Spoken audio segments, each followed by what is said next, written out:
Hello everyone and welcome back to the Fireside Stream. In particular, let's read RWBY, Roman Holiday. I am your host, Raymond McNeil, and joining me as always is the immortal Mollie Rhymemaster. Mollie, how are you doing today?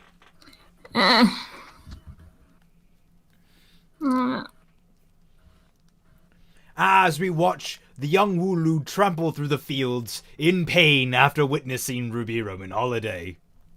You're now a Wooloo. Congratulations. How's everyone doing? Having a good day, I hope? Oh, we're not. We're about to read RWBY's new novel. I have zero hope for this. My day was good until I lost a rollerblade wheel at the skate park. Like, it just fell off, and I couldn't find one of the screws, so I'm gonna have to get a replacement for that now. It was time for new wheels anyway, though. At least I haven't changed them in 2 years. It's probably time. The, Ruber's back at his sweet reading. Yep. Now, before we even start, a few things to kind of get out of the way. First is, this is a critical reading in the sense of we're going through this book. It's a live reaction of sorts, definitely, but we're going through this book raw and giving you our live reactions to it. It's a commentary piece. But we're going to be criticizing it the whole way through because That's what you guys are here for. That's what you guys are here for. You're here for the criticism. So it's mostly educational in that sense, but also we've heard some of the spoilers. I am not pleased.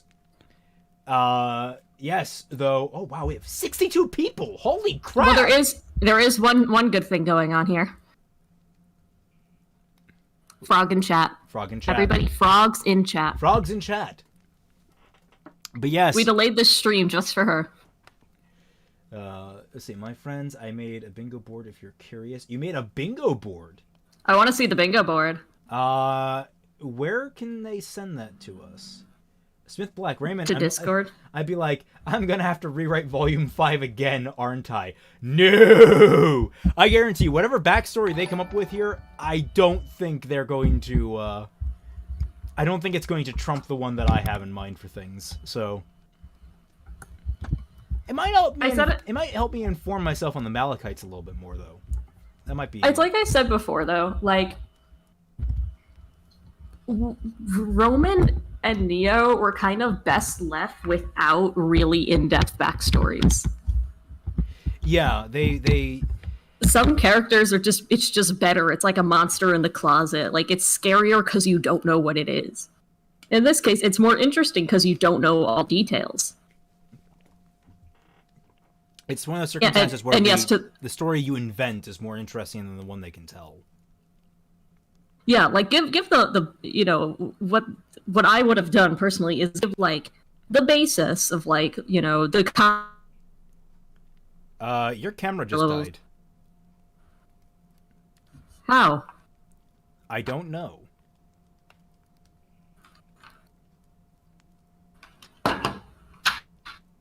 Well, that's a first. This thing isn't on a battery, so that's really confusing. Well, I mean, just try it again? It might have just been a Discord thing.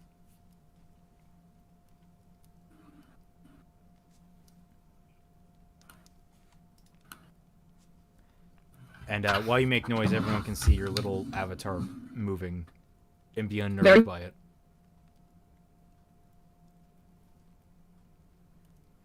There we go. There we it's go. me, free cam. Free cam. Yay, free cam. Free cam. I'm gonna do the whole stream like this. Oh god, you're gonna hurt it's like a Hunger Games movie. Oh shit, Katniss, oh no. Someone's dead. The private Discords. We've shown that on screen a couple of times. It's okay. All right. So, yes, we have this. Oh, and for those new here, the frogs are because my girlfriend is in chat, and my girlfriend is Frog, and she loves frogs, and she is Frog, and also Gecko, and also Salamander. She is reptile, but mostly, and sometimes she is frogs. Yeah, she is mostly amphibian, sometimes reptile. And I like everyone to say hi to her. Through frogs. First, First thing on my to-do list, introduce the internet to my girlfriend Sarah with frogs in chat. And the camera died again.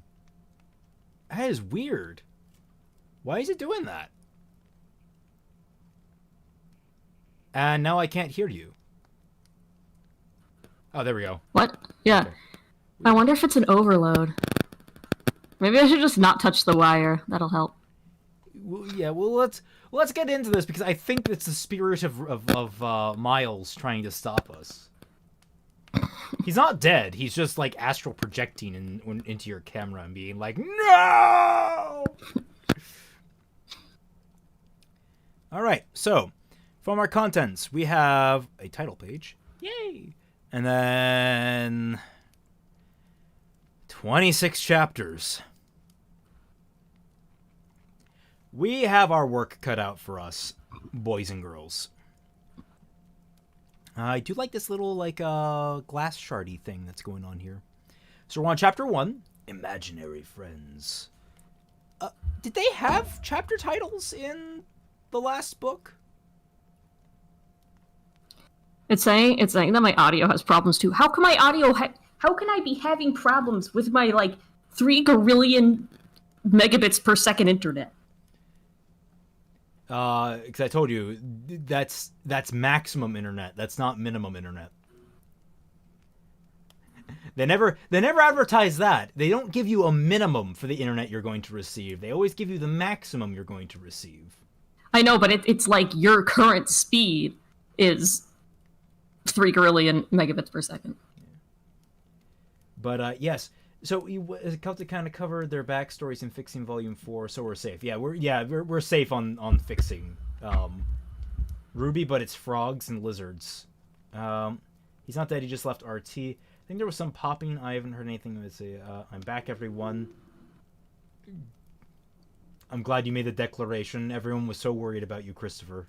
Everyone noticed your absence. I feel very cruel saying that. I'm sorry. I didn't mean to sound so bitter about that. Technology croaked and ribbited. Is there a frog faunus? Is there a frog faunus? Have we seen a Suyu? It would be a Suyu. No, because Suyu has more than 1 frog traits, so. Yeah, and Suyu's also got a personality, so she can't be in. Yeah. Suyu's interesting. Meyers is a hack. He is a purely functional writer. Like, he writes okay, and I imagine he probably makes okay stories on his own, but when he's being instructed by the crew at Rooster Teeth, it's really hit or miss.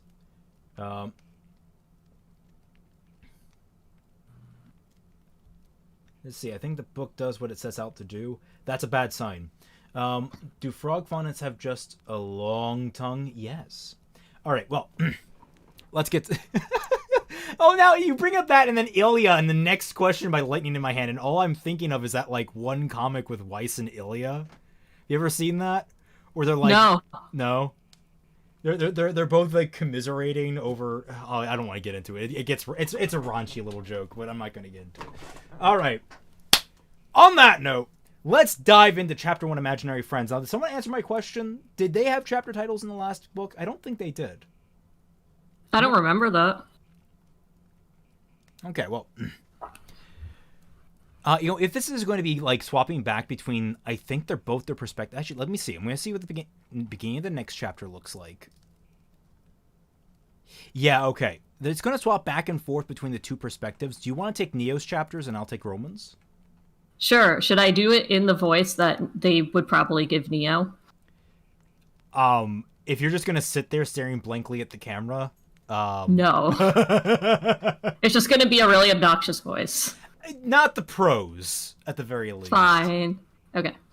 Early in the morning on her 8th birthday, Trivia Vanille chased the wild pink-haired girl through the still, dark rooms of the mansion. The quiet time belonged to them. The best friends often played tiptoe tag at night after Mama and Papa went to bed. One of them, who was it, had to catch the other girl, both of them moving as silently as they could. In case you don't know how tag works. Not making noise wasn't just part of the game. It was essential, because if anyone heard them, they would have to stop playing. And that's why she's sneaky, guys. It's a backstory. It's a quirky backstory. I'm okay with it. I'm okay with it. Right now, there were other the prose that's actually kind of getting me. I'm like, wow, this is really dry, real fast. There were other rules, which they made up as they went along. Trivia caught a flash of bright hair heading into the family room. She wasn't allowed to go in there. But those were her parents' rules, and Neapolitan never cared about those. Trivia darted inside with a sense of dread, just as Neo, in a frilly princess dress as pink as her hair, hopped lightly onto the antique coffee table. Neo raised a white-gloved hand to halt Trivia. Then she leaned over and poked her index finger at the door. On the floor. As soon as she touched it, she yanked her hand back, shaking it and blowing on her finger dramatically. Trivia gasped and jumped backwards to the doorway. They were adding a new rule to the game. Her eyebrows rose. The floor is lava? Neapolitan nodded and stepped backwards onto the cream-colored couch. She bounced up and down on the cushions the way she wasn't supposed to, a taunting smile on her face. Trivia backed up several feet into the hall so she could get a running start. She took a deep breath before she dashed and sprang from the threshold to the embroidered Mistrali rug. It slipped beneath her on the smooth floor, and she almost tumbled into the lake of molten rock, but she finally caught her balance at the last moment, arms windmilling comically. Just so you know, it was funny looking when somebody was spinning their arms around. It was only safe to stand on things that covered the floor without touching it yourself. Okay, alright. Time out. E.C. Meyer, we know what the floor is lava is. Most children know what the floor is lava is. You don't have to be like, it was only safe to stand on. We know what it is. I was playing this when I was like 6. Like, I was playing this when I was like 4. I understood the rules of floor is lava. You don't have to. And you know, that's a nitpick, yes. But it's getting to an issue I have right now. I can already tell with this prose. It's very simple. It's actually way more simple than I remember it being. Like, this does not sound like the same writer that had like the last 2 books. I feel like I'm reading a children's book. Like not like a young adult novel. I mean a book for children where they have to use very simple words and very simple sentence structures because the audience is just learning how language works. There's no flavor here, which is ironic considering the character is, you know, an ice cream cone. Interesting. Like there's not like, how did she feel about her friend changing the rules on her? And yes, I know that we're going to get to who her friend is, who Neo is. But like, how did she feel about like suddenly the rules changing on her? How did she feel about all this stuff? We don't get any of that. We just get, oh, there's a mild surprise, I guess, but even that's kind of questionable. Already I'm seeing issues with this, like from a writing, and this kind of gets me because in the last 2 books, he did a pretty good job of distinguishing the different characters' viewpoints. Like, you could tell who he was writing from based upon their internal monologue, based upon how they bled into things. Actually, one thing I'm really noticing, he does italicized thought, which is kind of a lazy shorthand, but it's effective for conveying a character's thoughts. It's like basically writing more dialogue. He did that in the earlier books. I'm not seeing anything like that in here yet. So I'm wondering. He did one. The floor is lava? That's like, I don't even know what that's supposed to be. That's not really an internal thought, more I guess an exclamation of surprise. I don't know. It's already kind of just spinning wheels, but let's continue. Hold on. Someone asked when the next part of RWBY Volume 5 will come out, so I put him in timeout. Stop doing that. It's harmless unless they keep spamming it. Don't go timeout happy on them. I thought you didn't like it. Okay. Well, no, it's okay, but you don't need to, like, if they're spamming it, go right ahead. But if they're just asking, it'll be out when it's out. It was only safe to stand on things that covered the floor without touching it yourself. The girls moved around the room in an acrobatic dance. They remained the same distance apart, like mirror images of each other. Neapolitan bounced gracefully from sofa to table to piano bench. Trivia followed more slowly, more cautiously, less steadily.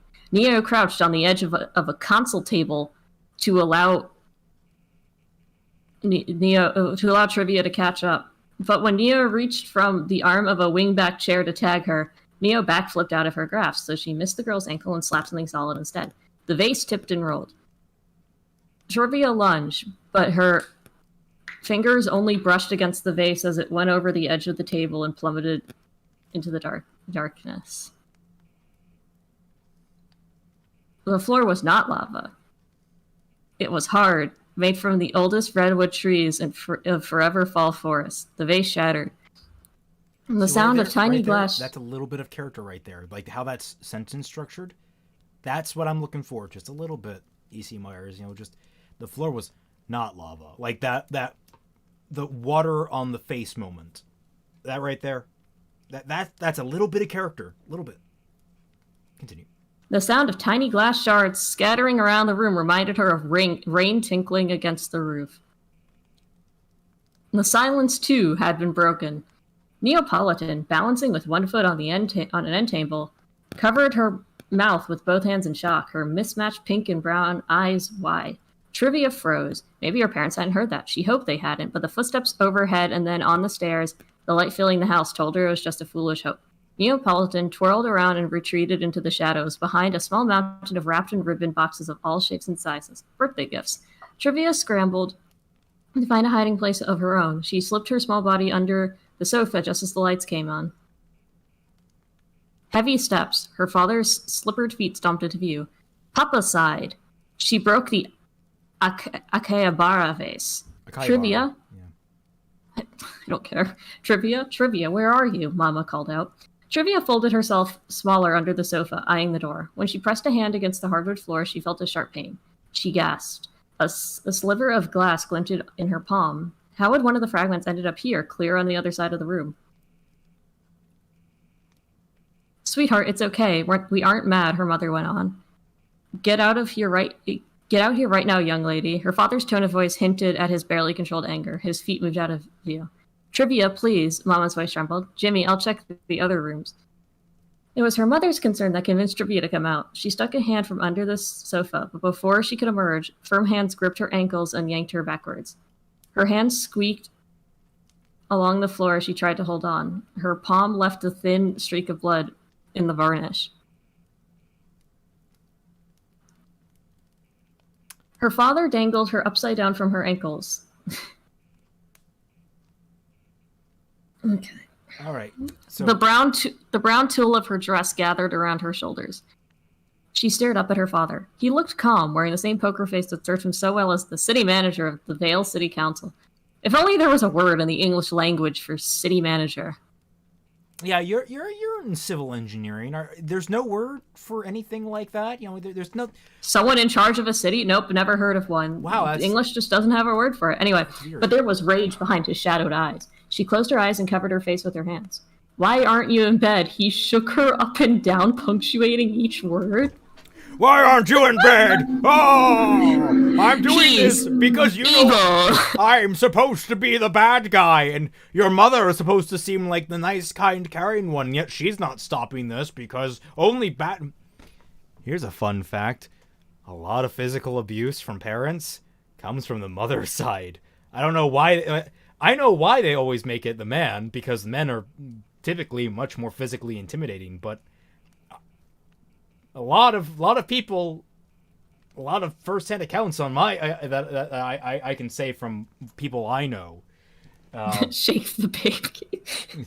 Shake the baby. Shake the baby. And then Neo suffered from neck pain and vertigo. Like, that's such like an absurd way to establish that. Like, no, he doesn't slap her. He grabs her by the ankle and shakes her like like an umbrella you're trying to get dry. Also, in the northeastern United States, sprinkles are often referred to as jimmies. I know that. I went to school in a place where they called them jimmies. Really took me aback. Anyway. Oh, I was like, oh, his name is Jimmy Vanille, but oh my god, you're right. I'm on one hand, I'm impressed. I kind of get that. There's some funny there. On the other hand, Jimmy, that's enough, Mama said. He dumped her onto the sofa she had just been sheltering beneath, and she sat up, smoothing out her dress anxiously. Mama knelt beside her and put her hands over hers. What happened? She's still bleeding. Anyway, Trivia shook her head. If you're ever going to speak for yourself, now's the time, Papa said. Say something, anything, and we'll forget any of this happened. Trivia opened her mouth. She wanted to tell him, but the words didn't come. All she could manage was a horrible rasping sound.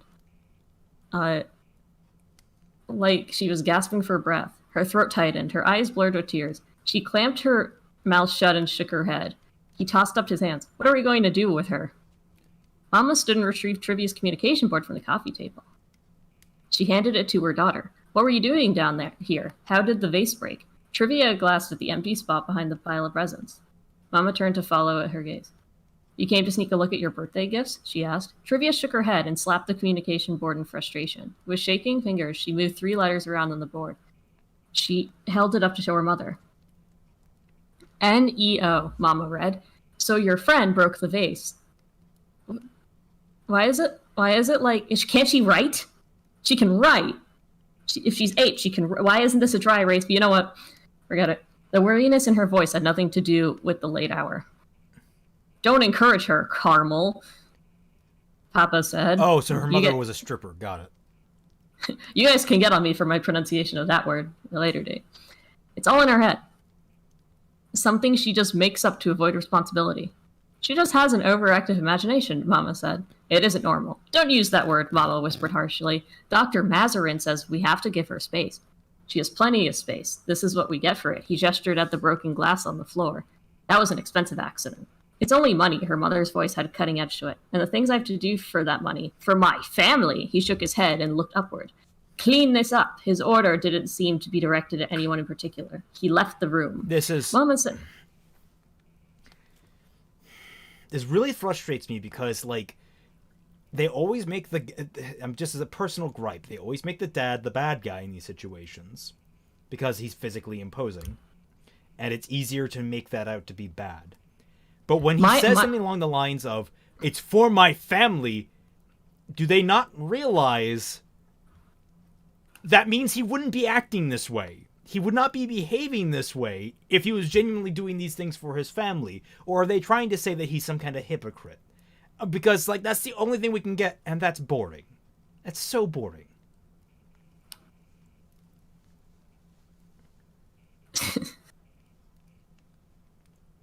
I mean, my thing is, like that's kind of like a manipulative thing. It's like, oh, I'm doing this for you, but I don't... My actual issue... my actual issue is that we're not getting Neo's, like, fear or apprehension or whatever she's feeling when she's doing this. Like, if this is from her point of view, we should be getting the confusion and the fear and the anxiety she fears so we could get into her head and kind of see what's going on. Yeah, all we got from this was, oh, she can't talk. That's like the kind of like implication that they're trying to say is like, oh, she has like an overactive imagination. She's mute. Like, okay, maybe she has some sort of mental issue. But if you want to get into that, you have to like get into her head and be like, oh, this is what she feels in this situation. So we know where these feelings come from. You know what would be a fun detail? Like, what if her hands were shaking as she tried to type out Neo's name? And when she did that, she was smearing blood on the screen because she's still bleeding. By the way, your daughter is still bleeding, Mr. I care about my family. By the way, Molly, about the Wino pen devices such as these are usually taught to kids with speech issues because it's generally faster, so it's better to practice those motor skills early. I understand that, but from what I've seen, that's usually used early on, and then like they can move on to something else. And from what it sounds like, it's just individual letters and not like words, because usually this is done like words, like in sign language. It's the one symbol means the whole word, and then you have letters for things that don't have specific signs to them. But I don't know. I haven't seen the full board. Which, by the way, watching hand signal things at like political speeches are hilarious. I love those guys. When you're just off to the side, like I'm probably saying something horribly offensive, but like I just find it awesome. I actually looked that up once. The reason why they still do that, even though like closed captioning is a thing, is because people who speak sign language as a first language, it is structured differently than English. So it is faster for them to read it that way because it is their first language. Oh, was it like South Africa or somewhere where like, or was it somewhere in America that some guy was just posing as one of those and he was just doing random shit off to the side? Like, I can't remember where this was, but there was like some guy who posed as one of those. Oh, God, I love the stuff. Communication boards thing though, when it's like letters to spell it and like big words to put in, I feel like that's usually used for kids that have like serious motor skill issues or other special needs issues, and like not like fully functional kids that just can't speak. But I don't know about those things. Like, I'm not an expert on this. That's just kind of my theory. If anybody here is an occupational therapist, speak up now. Was it sign language at a Cardi B concert? Was that it? ASL translators and Eminem concerts are the real heroes. Anyway. Hang on. Mama sat next to Trivia on the sofa and put an arm around her. Trivia snuggled. The fact that the mother's referred to as Mama tells me this is from Neo's point of view. But, like, it's... Anyway, her fluttering heartbeat slowed. Why didn't we learn about that earlier? Why, during the scene, why didn't we get Neo's reaction to what she's experiencing so we understand how it's affecting her? And she soon started to get sleepy. Talk to me, Mama said softly. Please. Trivia's eyes snapped open. She stiffened in her mother's embrace. You know, Trivia, a friend who does something bad and then leaves you to take the blame isn't a good friend, is she? Mama brushed Trivia's hair away from her face. Trivia looked into her mother's big brown eyes and was disappointed when her mother flinched and looked away. Trivia edged to the side of the couch and crossed her arms. Her mother's expression hardened. She stopped abruptly. Fine, clean this mess and go to your room. Go to sleep, she said to her daughter, who still has a bleeding hand from the broken glass, and then asked her to clean up the broken glass without giving her a broom to do so. Are they just asking her to, like, are they expecting her aura to heal that? If she had aura, she wouldn't have gotten cut in the first place.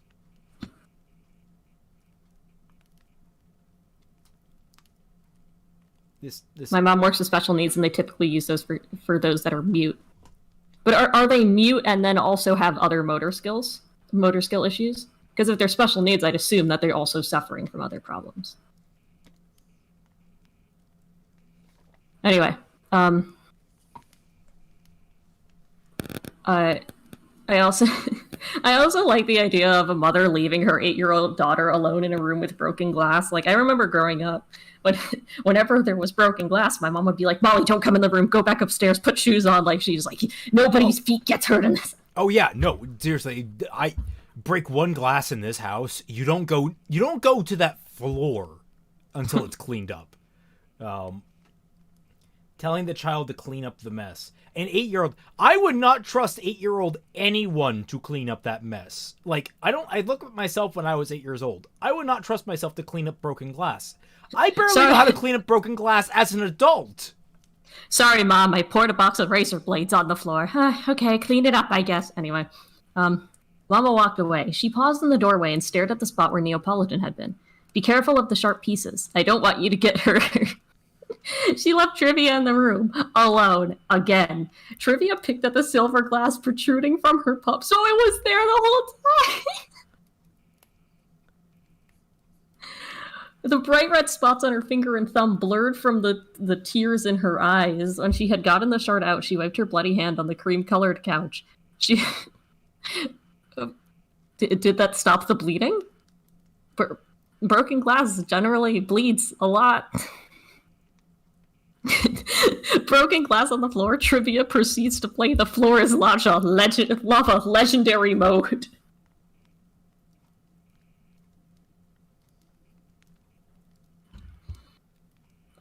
She picked up the communication board from the floor. The E had tumbled off, transforming Neo into No. Bum, bum, bum!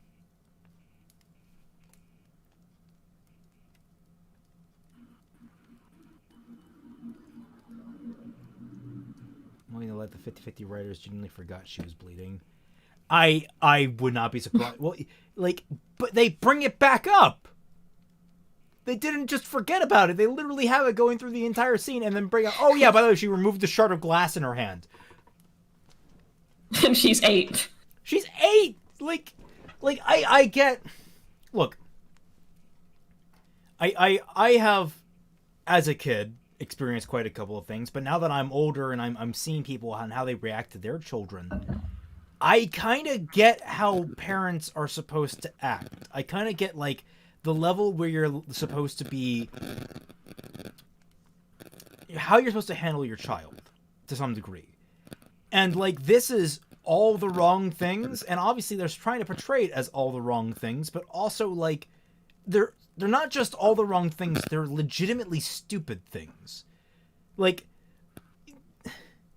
one, hey, congratulations, Mr. and Mrs. Vanille, welcome to the group of shit parents that are all out throughout RWBY, because in RWBY, we only have one good pair of parents, and that's probably just because they're either still alive... No, sorry. There are two good pairs of parents, sort of. The first is the Belladonnas, and they're on thin ice. They're on very thin ice. Oh, hey, Minimarn. Because they let their daughter run off to become a terrorist. The second group... When she was like 14. Yeah. Actually, I think 12. Then you have Saffron and Terracotta. Like, Saffron... Terracotta Arc, is that right? Yeah. Well, nothing connected to Jean can be bad because Miles, so that checks out. Well, no, my only argument is they might just not be bad yet, for all we know. Like, just give it a couple of years. One of them either they're not going to appear again. They can't because they were already used in a different season, and we can't bring back characters ever. Didn't they make a cameo in Volume 8 during the radio transmission? That doesn't count. This is cartoonishly evil and not subtle abuse. No sane parent would let their child bleed because that would be a sign of abuse. Well, like, typically, they'd be neglectful for other reasons, but these are like... The rich abuse their children in different ways than the poor, if that makes any sense. Like, I never... Like, for Cinder is a good example of this, in the sense of, like, I could see that abuse going on because... For all the wealth that her family appeared to have, they were still working class. Like, they were actively running the place. They had child labor going on to run the place to cut costs. And I could see that level of abuse coming physically from that. Now, I think it's still stupid. I think it's like you could really do a lot more with it to show more effective abuse.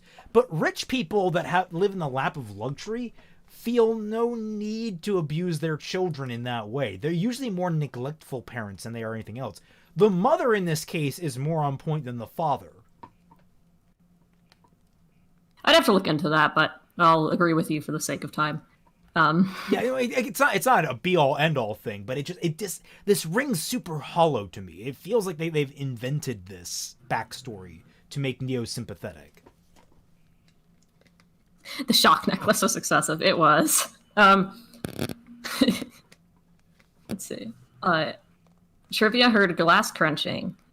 Neapolitan was waving the remnants of the vase, her hands balled into fists. Trivia waved for her to stop. Neo put her hands on her hips and glared at her. Trivia knew it was wrong, but she felt angry too. And that had looked like such fun. She hesitantly stretched out a foot and placed her shoe over a chunk of glass. Neo clapped. Trivia slowly pressed down. The glass splintered satisfyingly under the heel of her shoe. She kept pushing and turning her heel, grinding the glass into dust. Neo sauntered out of the room, hands clasped behind her back.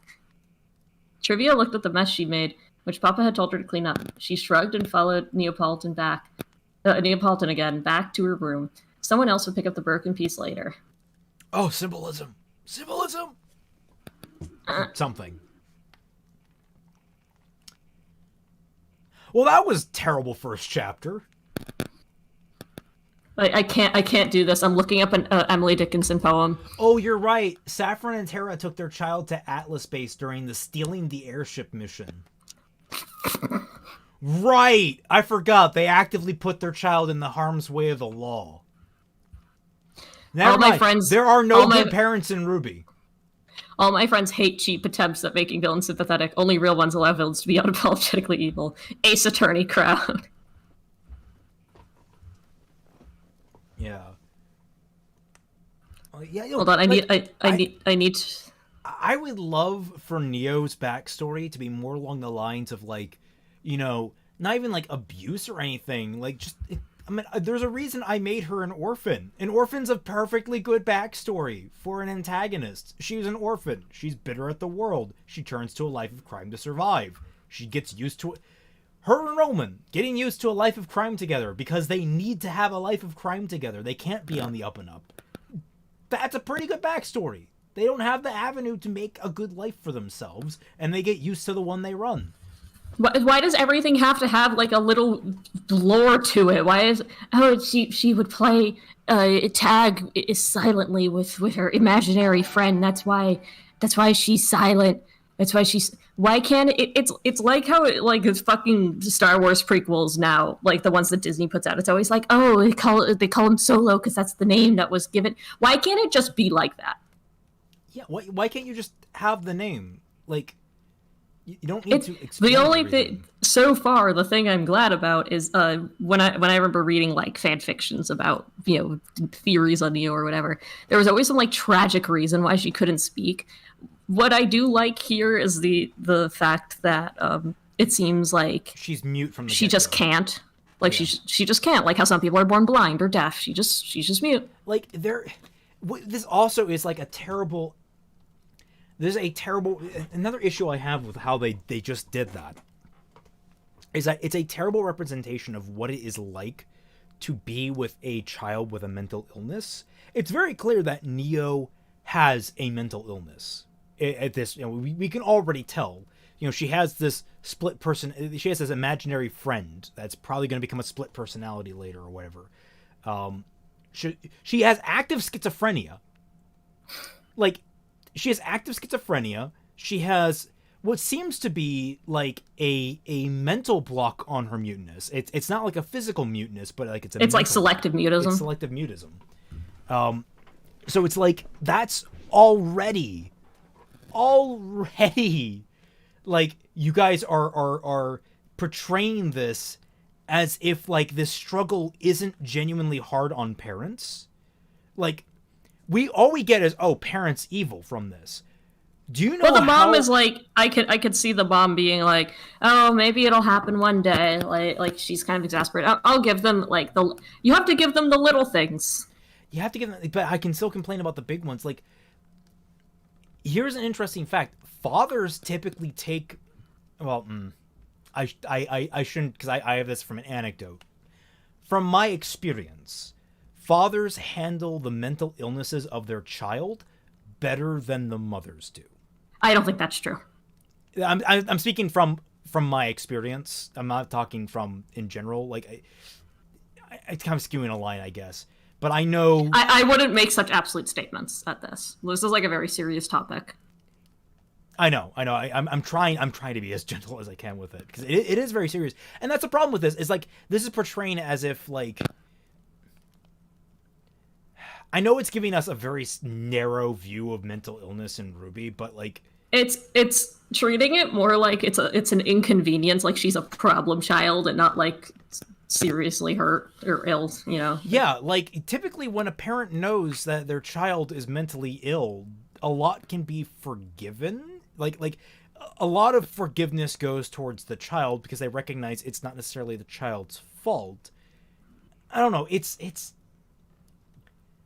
is bad, man. It's bad. I guess the other thing about my anecdotes is that none of the parents that I know are abusive towards their children. So, well, there are you're also from a middle class suburb of a city. Like, you're not gonna see that. Or if you did, you're not. Even if it was happening, you're not going to see it because usually that happens behind closed doors. You're not going to go over to their house and see them beating a child. Like, Yeah. God, this is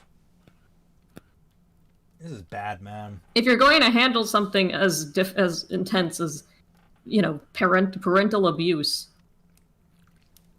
and like the struggles of raising a special needs child, you should be a little more tactful. And I just spilled water on myself. Wonderful, wonderful. I hate these cups. Okay. Well, here we go. My turn. Now we get to understand. I know nothing about Roman Torchwick in this. I have no idea how much they fill in his backstory, because already they're shooting Neo in the back. Chapter 2, Lie. Neo's VA is Casey Williams in Blaze Blue. Well, Casey's gonna be mute in a few years anyway, so. Oof. Roman Torchwick sat on a bench in Sakura Park, huddled behind a crumpled, day-old newspaper. Isn't he supposed to be in Vale? Why is there a Sakura Park in Vale? It's Mistral. We'll see. Maybe he's in Mistral right now. He is in Mistral. Oh, okay.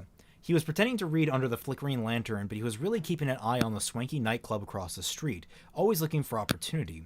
As with everything in the city of Mistral, the luck of the mountains... Okay, so he is in Mistral. Luck of the mountains was more than it seemed. You went there for the live music and overpriced, watered-down drinks. You stayed for the illegal gambling in the hidden basement. Or maybe just like the or maybe people just like the entertainment. See, already we're getting a lot more character out of Roman. You noticing that? It says they address so many things you're talking about. Please just keep going. We can't just read it through with no breaks, because we would just get copyright struck for making an audiobook. Yeah, like seriously, you don't understand. My other channel got hard struck to near oblivion, which would have actually affected this channel for our live reads. And even our live reads back then, I would consider fair use. We're making damn sure that they have an uphill argument against us right now. Because, like, we were already very critical of it. We're going to be continuing to be very critical of this. And guys, they address so many of the things you're talking about. That's... Just because they address it doesn't mean they're going to address it well. So, we better bring up the early criticisms, right? The star attraction of the club, Honey Wine, these names, while they are really pushing them, was to die for, or at least she was capable of leading you to your death. She had a powerful semblance, one of those special abilities some people had that often seemed like magic. Her sultry voice had an intoxicating effect on others, especially when she sang. It lowered people's inhibitions and made them feel good, even while they were being taken for everything they had. For the brief snatches of song Roman caught whenever the door opened, just the brief snatches of song Roman caught whenever the door opened filled him with a longing for something he couldn't put a name to, and a conviction that he would find it in the club. That was why he was hanging out on the other side of the street, so the music didn't lure him inside like the hapless pedestrians who passed by the club, or tried to. As beautiful as Wine and her voice were, Roman planned to keep a safe distance from both of them. Though he was only 18 years old, he'd already heard enough empty promises in his life. Another red-faced sucker was stumbling out of the club now. His green overcoat looked expensive and comfortable, warm and just about Roman's size. He wanted that coat. Winter had come to Mistral, and the nights were getting colder. At this rate, he would freeze before he starved to death, but it would be a close race to the end. More than that, Roman was itching for action. He'd had enough of sitting around waiting for something to happen. He needed to be out there, making things happen. He dropped the newspaper to the ground and grabbed his wooden cane as he got up to follow his mark. Again, already the prose is way stronger. Way stronger. This guy knows. Maybe Neil was intentional. I don't know. Maybe. Like, you're spoiling it and it isn't even true. Like, the anime guy is just loud and wrong. Because he said Neo was 12, and it's been established Neo's 8. Yeah. Also, it gets better. It gets better is not a valid defense. Yeah. Hey guys, Final Fantasy 13 is really excellent if you just get 20 hours into the game. Molly, you really don't know if you like One Piece or not unless you read till chapter 115. Yep. Meanwhile, just the art style. The art style is just a hard thing to get over sometimes. The man just missed getting hit by a car as he crossed towards the park of the street. He was the perfect victim, disoriented and oblivious, wealthy and stupid. Roman altered his course to leave the park and cross paths with the man just as he would pass the exit. Roman's timing was impeccable. He roughly bumped into the man, using the brief, distracting moment of contact to lift his wallet with him none the wiser. "Watch it!" the man muttered, and stumbled on towards the stairs, leading to the upper levels. The city elevator didn't come down this far to keep more of a buffer between the haves and have-nots. It was your business if you wanted to engage in illegal activities in Mistral below, and people from the base of the mountain had no business topside. "I sure will," Roman said cheerfully.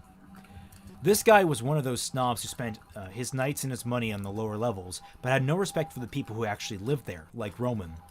That sort of attitude was one of the things that made the rich so easy to steal from. They held their noses so high they didn't notice what was right under them. Pickpocketing was a low risk with high reward, only this time it wasn't Roman's main goal. Aside from identification and credit cards, the wallet only contained a few lien, as he had anticipated. At luck of the mountains, the house always won. The man might have been lulled into buying too many drinks, or he had a bad night at the tables, which was about to get worse. Roman waited until the man had just turned the corner onto a less busy street and then hurried after him. The man weaved back and forth unsteadily on the road.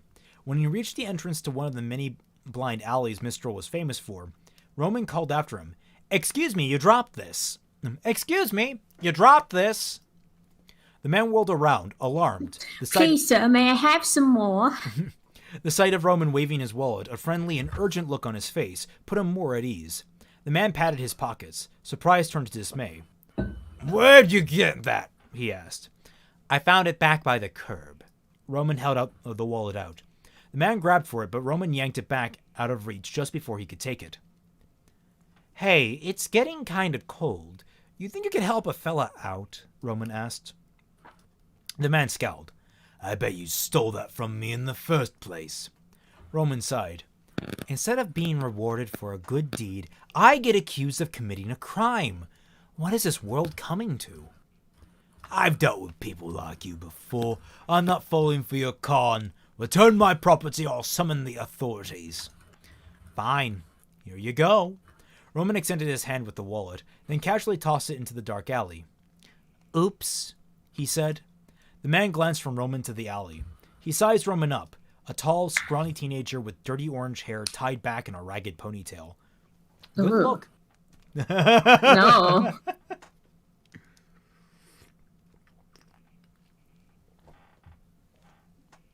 How dare you say that to me when I'm on I think the later chapters help understand the more abstract writing of the first, if that makes sense. Well, I understand that. That wasn't abstract writing. That was bad. That's like if I gave you like shitty DeviantArt OC art and was like, well, I did it on purpose. There's a reason for this. I did this for artistic reasons. Like unless it's a parody. The man glanced out with a tied back in a ragged ponytail. Roman knew he probably didn't seem like much of a threat, but that had worked in his favor plenty of times. The man turned away from him and went for the bait. Roman looked around to make sure there was no one else. No one else nearby, then followed him into the alley. The man stooped to pick up his wallet. When he stood up, Roman walloped him on the back with his cane. The man went down and face-planted onto the grungy cobblestone. Another thing that made the rich such good targets. They didn't know how to fight. I like the word wallop. It's a good... Isn't that in the... Don't they use that in Cuphead? Prepare for a wallop! Or something like that. The man moaned and rolled over, blinking and confused. "That's a lovely coat." Roman twirled his cane casually, but menacingly. He had practiced the move for hours in front of the cracked mirror he had dragged into shelter under the Switchback Ridge suspension bridge. What? Why does everything need a quirky backstory? I don't think that's a quirky backstory. Like the idea of Roman wanting to kind of exude this presence, like the idea is like he's working. It's more or less he worked towards this. He's been practicing for hours to get the cane swallow right because he liked having that swagger. It's like that's a flavor type thing. It's not like, I don't know. Like I said, I'm willing to excuse that stuff because this is supposed to be a backstory for him and Neo.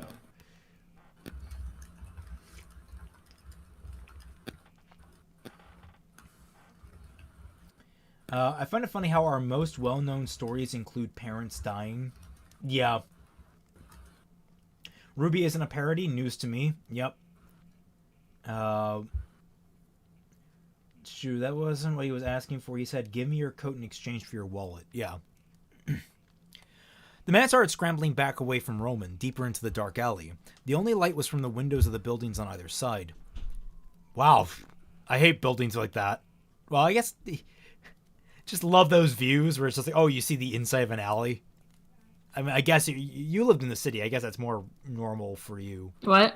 Oh, wait, what's happening? Windows facing inward towards an alley. I've never understood like buildings that are built like that where windows are facing into an alley. I'm like, wow, great. So you can have light and air when you need to if you live in a unit that only faces the alley.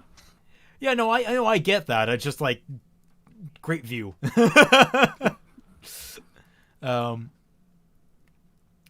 A shadow passed in front of one of them, and then the light went out. The occupants were clearly used to this kind of thing happening that happened in this alley, and were smart enough not to be a part of it. Don't crawl around like that. You're getting my coat dirty, Roman said. The man pulled the coat tighter around him. His eyes darted back and forth, looking for help or a way out. You can't have my coat. Don't be a fool. You probably have a closet full of coats at home. You can buy a new one tomorrow. Ooh, blade charge. Do you think there's a way that the book can hurt what you have for Volume 5 of Fixing RWBY?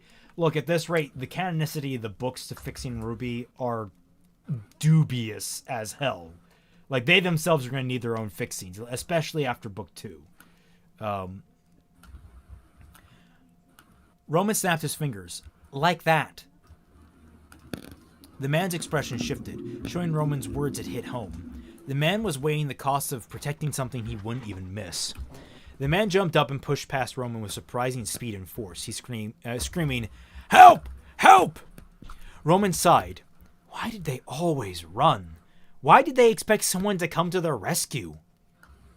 In Mistral, everyone minded their own business, unless knowing other people's business was their business.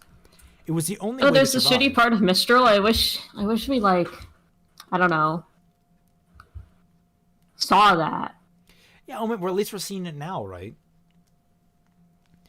You see, when I want to understand something, I don't go to the tertiary material for it. Everything RWBY pisses me off. Check this out out of curiosity because it's Celtic Phoenix, second best to Unicorn of War. Second best to Unicorn? Excuse me? Raymond hasn't had any Twitter drama yet, so that puts him above, in my opinion. Also, who pulled down their fixing series? I know I probably shouldn't lord that over him. Well, I take pride that my fixing series has gone on for 4 years now, without issue. Yeah, I love Unicorn. Just how dare you come into my stream, call me second best. All right. It was the only way to survive. If someone did hear the man's cries, they would be sure to head in the opposite direction, grateful that whatever was going on wasn't happening to them. Roman had learned that lesson early on, a year ago when he had first come to the city. He had helped a woman he thought was being mugged, taking a beating from her attackers before driving him off. Then Roman had been arrested, and the ungrateful victim fingered him for the crime. I love the word fingered being used in that context. I fingered has been like ruined for me as a term. It turned out it's like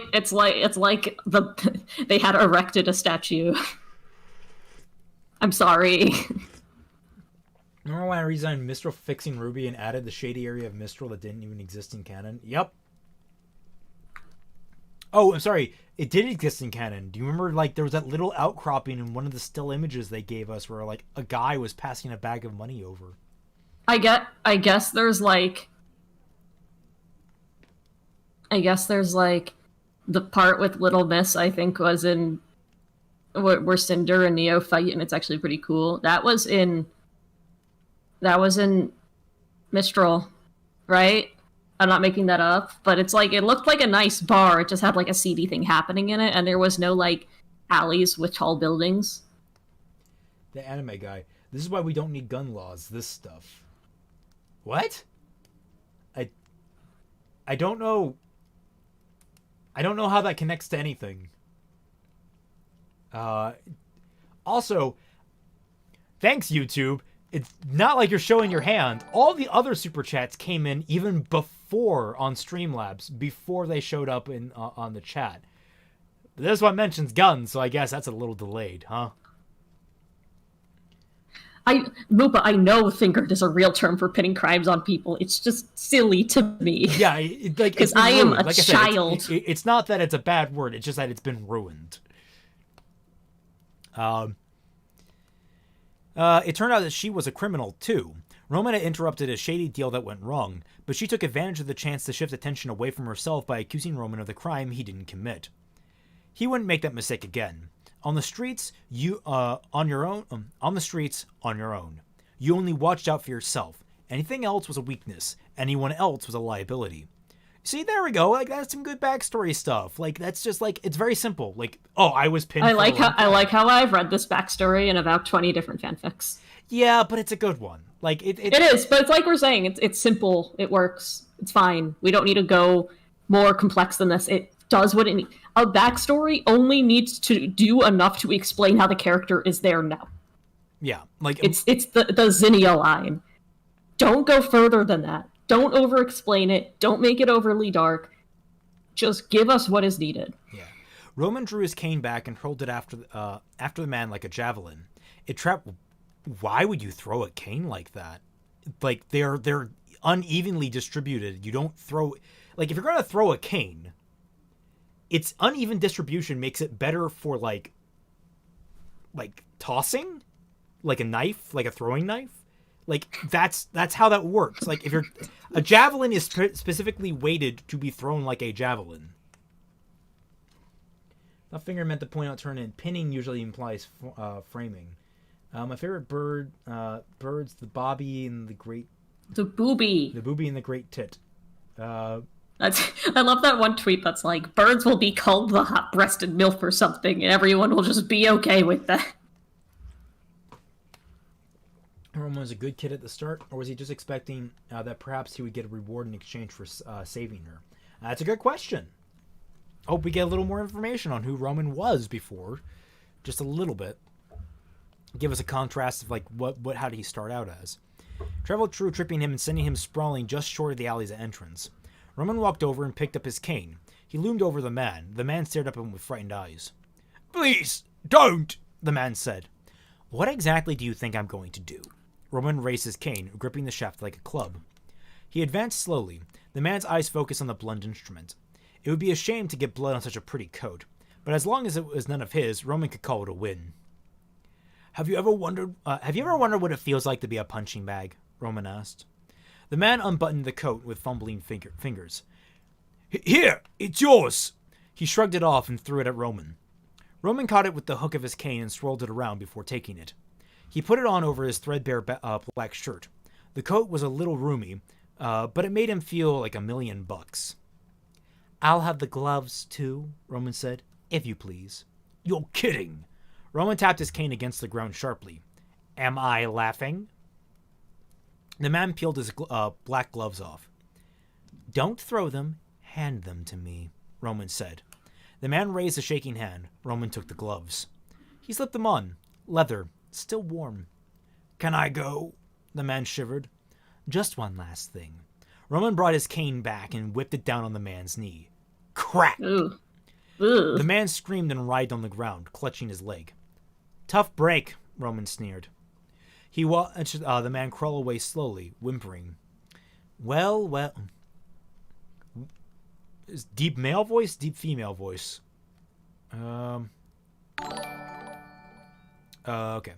Well, what do we have here, Mortar? A deep voice came from outside the alley.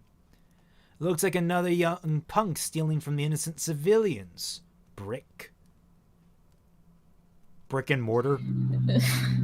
I swear, these are like Hunger Games names. People in the Hunger Games could be just named fucking anything. Mortar isn't a color. Stop. Also, AlphaBetaOmegaSin, thank you for the first time super chat. Woo! Well, what is it? Looks like another young punk stealing from innocent citizens, Brick. Looks like another punk stealing from innocent citizens, Brick. Here we go, Roman thought. He sauntered out onto the road, figuring he'd had a bad fortune to attract the attention of a couple of goody-goody huntsmen. He nearly laughed when he saw the two men, one tall, broad-shouldered, the other short and boxy. They wore purple outfits and sported spider and cobweb tattoos, identifying them as members of Little Miss Malachite's organization. That's the kind of place Mistral was, where the gangsters wore uniforms and enforced their own rule of law. Wow, Mollie's pissed. She doesn't like spiders, guys.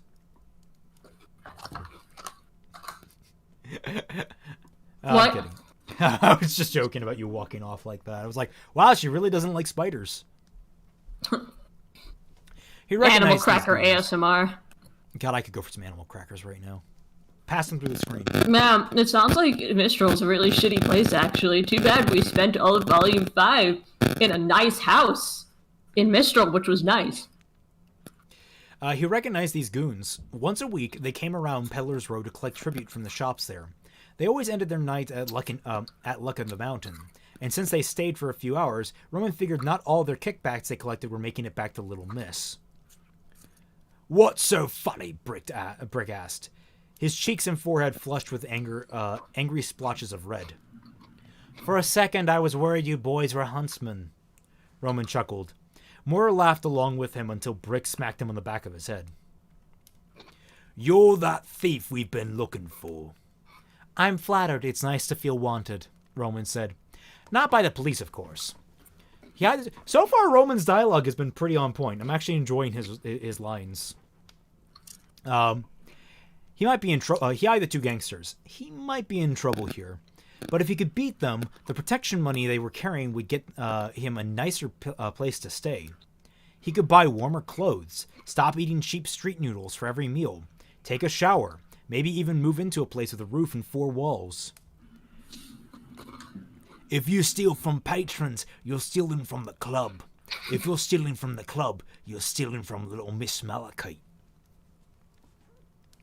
You have a unique grasp of socioeconomics, Roman said.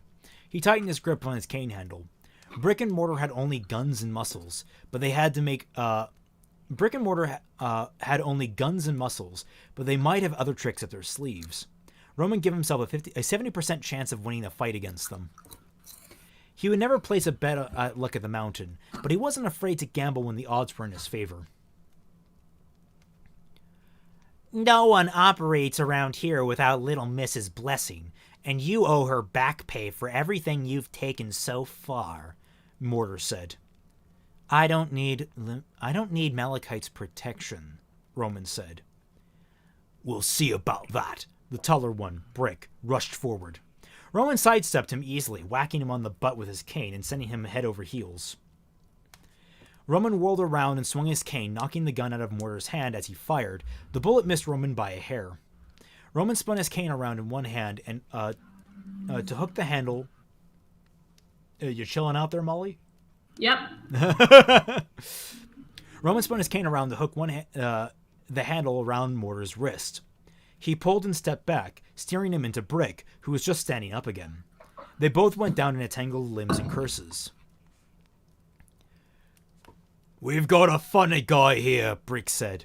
You two are the jokes, Roman said. There's this dude, Dara, in chat, and her use of the skull emoji and the crying emoji reminds me of people on Twitter that would gang up on you for not liking a ship. Watch Rick it. and Morty is half based on the phrase brick and mortar. RWBY didn't copy that from them. I never said anything about Rick and Morty, and Rick and Morty is largely a parody, so barking up the wrong tree there. Also, it's a parody of Doc and Marty for the most part. That's the joke with them. It's Doc and Marty, Rick and Morty. We now discovered that in addition to not being able to write children, Meyers could also not write women. Well, Meyers wrote lesbian to be a lecherous creep and a heartbreaker, and Velvet had daddy issues. So, in fairness, I have no problem with that portrayal of Coco. I why? actually think. Please tell the audience why. Because it makes her a flawed character. Okay, now portraying that as a positive trait, I have issue with. Portraying that as a trait alone, it makes her interesting in the light. Like, she's flawed. She is a lecherous perv. Okay, that's a character. That's a defining character trait. She's lecherous towards other women. Okay. Now, if we had another lesbian to contrast that, that'd be nice. Here we go again. So then they could fuck for you, right? No. God, no. I was saying, like, so we could actually have, like, a good lesbian as opposed to a bad lesbian. Okay? Chill. Now everything needs to be a fuckfest. There's a lot of writers who can write women and children fine. It's just a matter of interacting with those people and viewing them as people to begin with. Yeah. This is... I don't know. At least he's writing Roman fine, but that's... Roman is fun to write. It's actually kind of hard to fuck up Roman, I think. But is Letchery actually portrayed in comedy? Yeah, no, that's the issue that I have with him. Is he's not portraying that as a negative. Like, it's, but then again, that's a part of his problem, is that he doesn't flavor his text very well. He's a very dry... Reading E.C. Meyer is like eating a cracker, and you have to, like, sprinkle things on top of it to get a flavor out of it. And not like a good one, like an animal cracker. Animal cracker. Pass me an animal cracker. All right, here you go. I can't eat it. He bashed Brick in the face with his you two are the jokes, Roman said. I'm just the punchline. Gripping... Okay, that was a little much. I don't think you needed that line. Gripping each end of his cane, he bashed Brick in the face with its shaft. Brick shook it off quickly and pulled his gun. Roman jabbed at his chest with the tip of his cane, pushing him backwards. But then Mortar tackled Roman's legs and he fell on his back, trying to kick the little guy off. Brick grabbed for his cane, but Roman held on to it. His opponent changed his tactic, pushing the weapon against Roman's neck, choking him. With a bellow, Roman pushed hard and then pulled, unbalancing the ungentle giant. Roman knocked his forehead into Brick's, and the man collapsed on him, unconscious. Roman nearly blacked out himself, but he held it together and blinked away the dots flashing in his vision. Roman rolled Brick off him and looked around. Mortar was gone. Just as he always figured, Little Mrs. Men were just your run-of-the-mill thugs. Bullies who didn't amount to much when they were challenged. Roman checked Brick's pockets and came up with a thick envelope stuffed with Liane. He would not be eating noodles again tonight. Gee, how much more of this chapter is there? Let me highlight this. Here we go. It's a long chapter. It's a long chapter. I'm going to go use the restroom. I will be right back. Entertain the folks, Molly. Disclaimer, everything that Raymond has said about mental illness, special needs children, and parental abuse has been off the top of his head and should not be taken as fact by anyone. Hi, Sarah.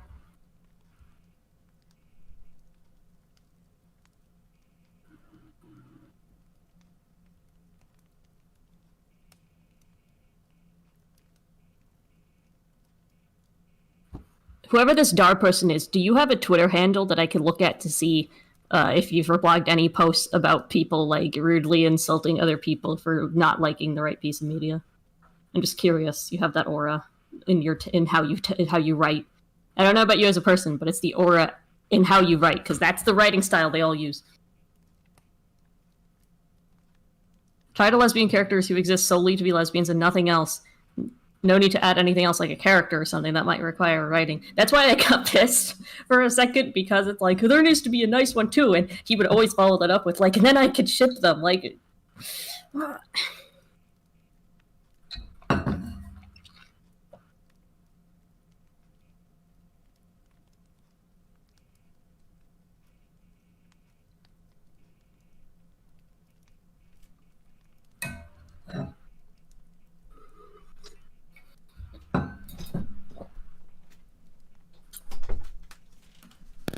I don't recall a single time where I've said we needed to invent a character to ship. I want to correct that, because I feel like that's an assassination of character. My shipping proclivities go towards these character dynamics work well together. one of the character dynamics you think work well together is Adrian Andrews and Franziska von Karma from Ace Attorney. The dependent one with the dependency personality disorder, and one who's a manipulative bitch. And they're canonically friends after the second game. So, I mean, you want to tell me? You want to tell me? Anything that would happen between them would be manipulated and not in good light at all. They're both abuse survivors. They could... They're both learning... Well, actually, no. Adrian knows how to be people. Franziska is learning to be people. All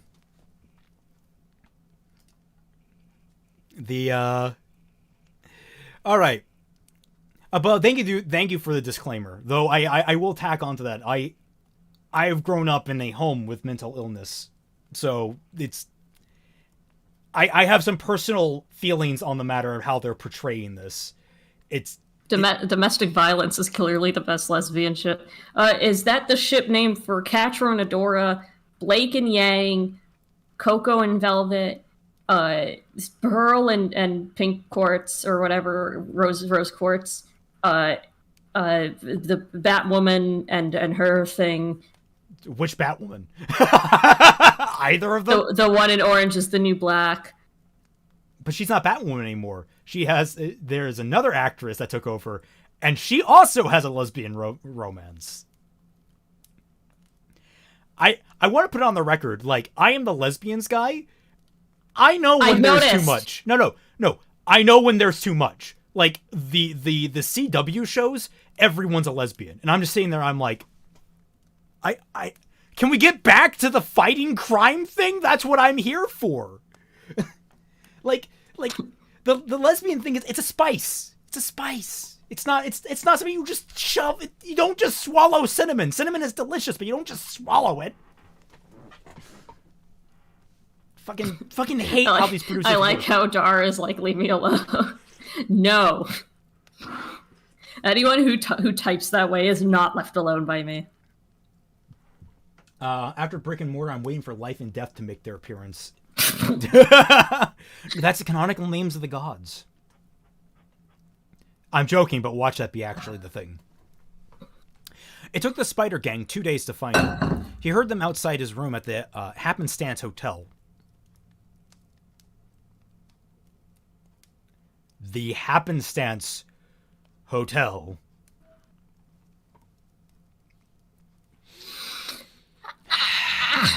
That's not world building. That's not world building.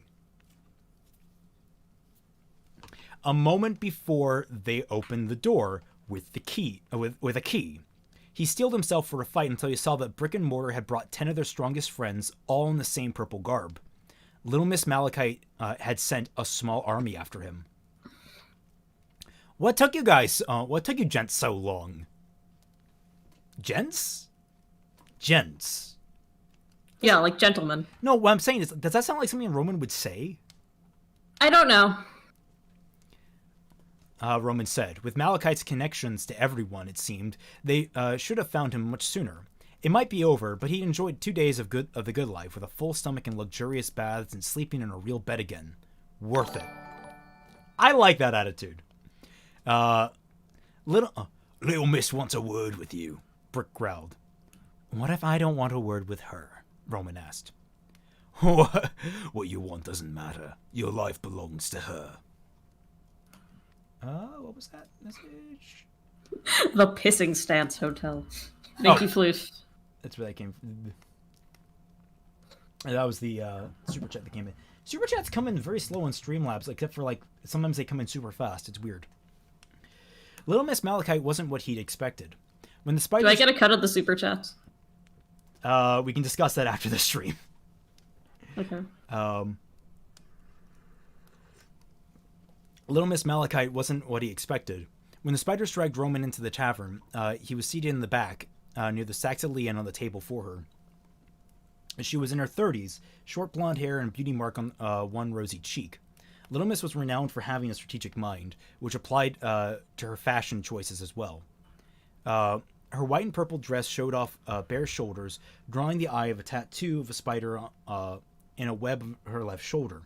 Plunging neckline and purple corset distracted Roman even more.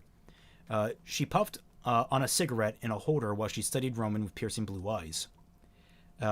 You've been busy, boy, she said. I'm not a boy, he said. You ain't a man neither, not by a far sight. She knocked some ash from her cigarette into a purple ashtray at her elbow. You know what makes you? You know what that makes you? What? You're just potential. You're caught between what you were and what you could be. That is a crucial time where you can decide who you want to be. Roman raised his eyebrows. She really wasn't anything like he'd imagined. He couldn't fathom how she'd overthrown the old boss of the Spider Organization and taken over, or how she was able to operate so successfully under the watchful eye of Mistral City Council. But here she was, arguably the most powerful person in the city outside of Leonardo Lionheart, headmaster of the Huntsman Academy, Haven. This is the guy who's been stealing from us, ma'am, Mortar said. Little Miss waved her hand. Oh, wait. Little Miss waved her hand. Yes. What do you have to say about that, Mr. Torchwick. Roman Torchwick. And, ma'am, I think that says more about your spiders than it does about me. I've just been doing what we all do.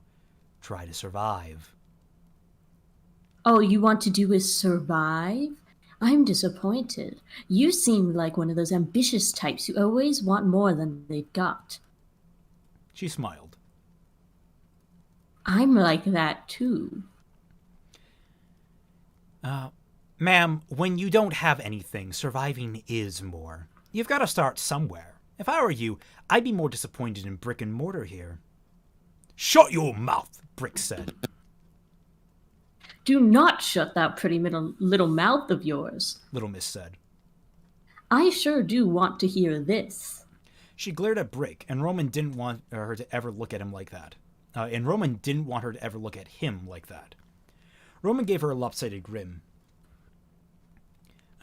Here I am, a boy, and I just bested 2 of your spiders, and everyone knows it. It took a dozen of them to bring me in, and I only cooperated because I wanted to meet you. With all due respect, your crew is a disgrace. If they can lose to me when it's 2 against 1, how can they intimidate anyone? How can you trust them to get the job done? You think you could do better, Brick growled. With my eyes closed, Roman said. Let's test that right now. Brick rolled up his sleeves. Little Miss held up a hand. Could you do better, Mr. Torchwick? Truly? Roman paused. I couldn't do any worse. You must really set your sights a bit higher. Show more fire if you want to live up to your name. The tip of her cigarette glowed bright orange as she took a drag of it. I hate when I have to try to sound seductive. I do not have the voice for that. I sound like I crawled out of a sewer in Long Island and started asking people just like Sarah. for candy. I don't even talk like that to Sarah. It doesn't work.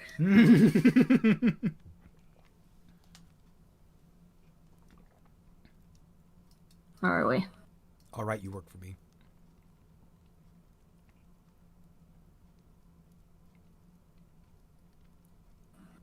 We were just literally on that paragraph.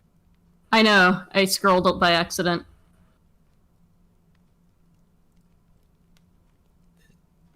I don't. You must really set your sights a bit higher. That's the start of the paragraph. We're at the bottom of it. Oh. All right, you work for me now. Ma'am? Roman, Brick, and Mortar spoke at the same time.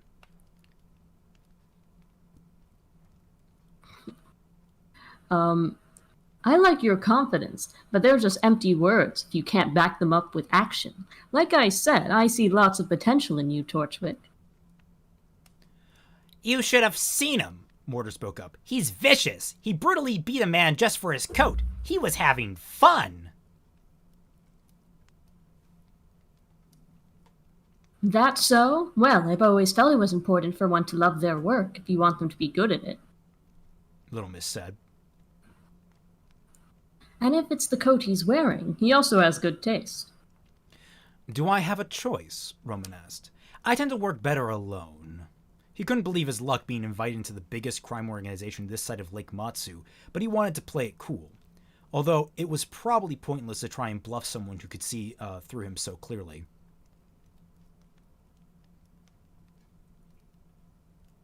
We always have a choice, but I can't let you walk after stealing from me. So I join you, or... She nodded.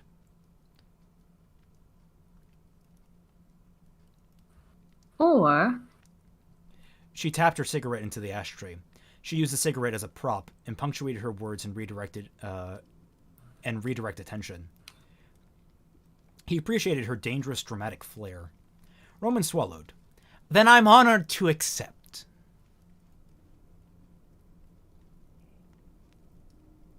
Yes, you are. And now we'll find out, after all, what you can do with your eyes closed.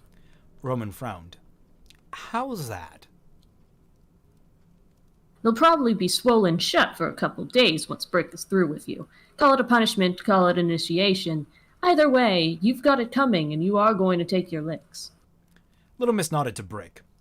This was all a mistake, Roman thought as he watched Brick advance towards him, cracking his knuckles. But Roman was good at learning from his mistakes, no matter how painful they were. As long as he survived, he can make another one later.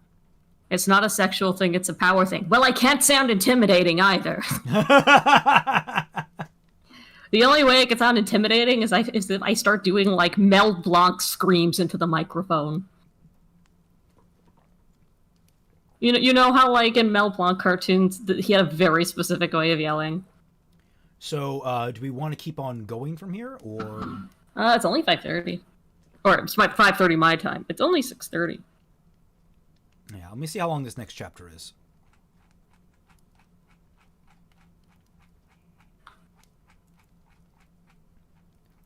We could probably make it to the end of this chapter.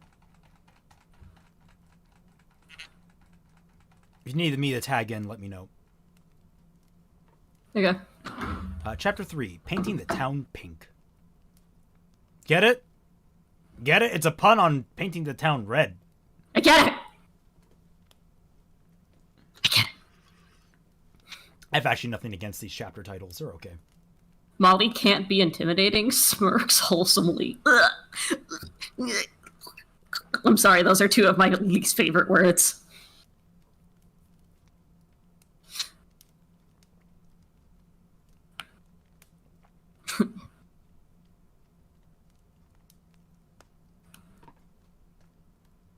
Meyers said he had to write this book less cruel to fit the ratings.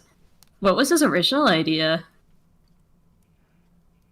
Interesting, because you actively have mugging from a main character in this. You have a child getting their hand stabbed with glass and bleeding through a conversation with their parents where it's completely unattended. It's like rating systems are weird. It's like how when they re-released Final Fantasy VI on the GBA, they had to censor the scene of Celeste being beaten in prison because that was too much for an E10 rating. But the human experimentation parts of the game were not too much. Or how, like, any game that depicts a casino is automatically a PEGI 18+. But having, like, gacha with real money and the real functions of gambling happening is not 18 plus. But if you have a casino in a background of a city. Yep. Wait, does that mean that all Sonic games are 18 plus? Yes. Anyway, why does Ilya's sweater say WAP?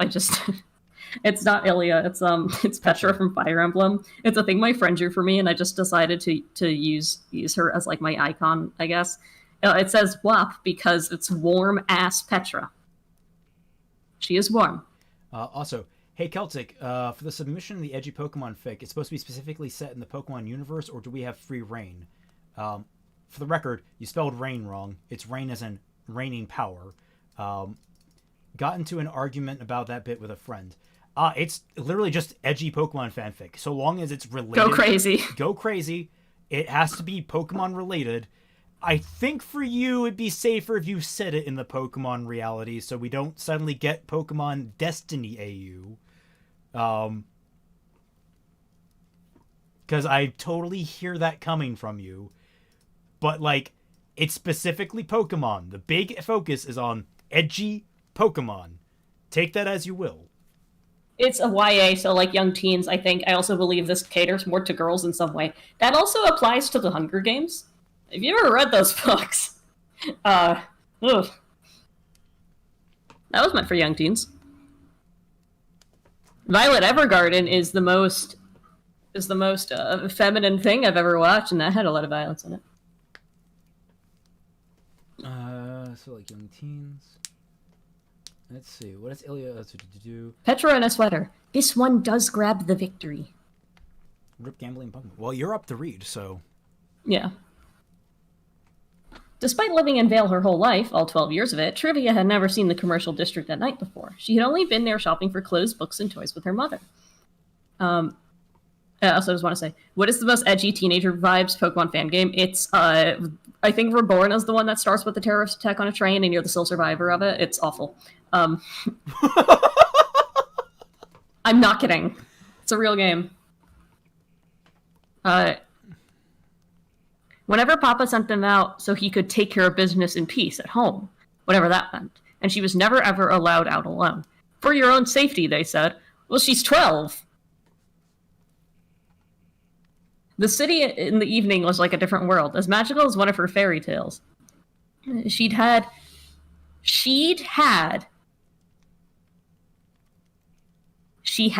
no idea so many businesses were open this late. All their lights almost made it as bright as day.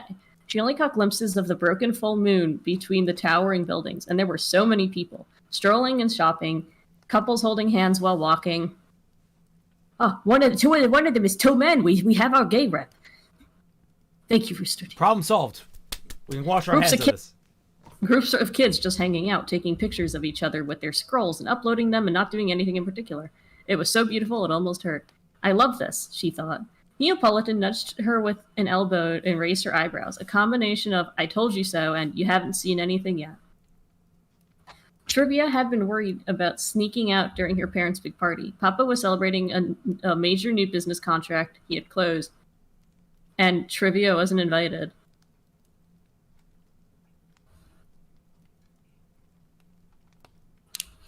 They had ordered her to stay in her room, where she had found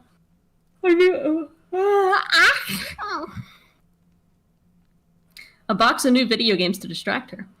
They insisted she would be dreadfully bored being around all those stuffy adults, but she knew the truth. They were ashamed of her because she couldn't speak because of her mismatched eyes. That's a weird reason to be ashamed of a child. Dude, if my kid had mismatched eyes, I'd be like, oh my god, my kid's heterochromatic. Like, holy crap, that's cool. Look how cool my baby is.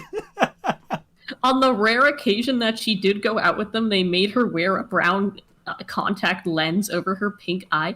Why? That's so weird. Like, I've never heard of a parent being ashamed that their kid had heterochromia. Like, I think every single person looks in that and is like, it's just some weird genetic thing. Nobody's, like, judgy of it. Well, you say that, but, like, there is, what was it called? Wonder Egg priority. What? Nothing. Go on.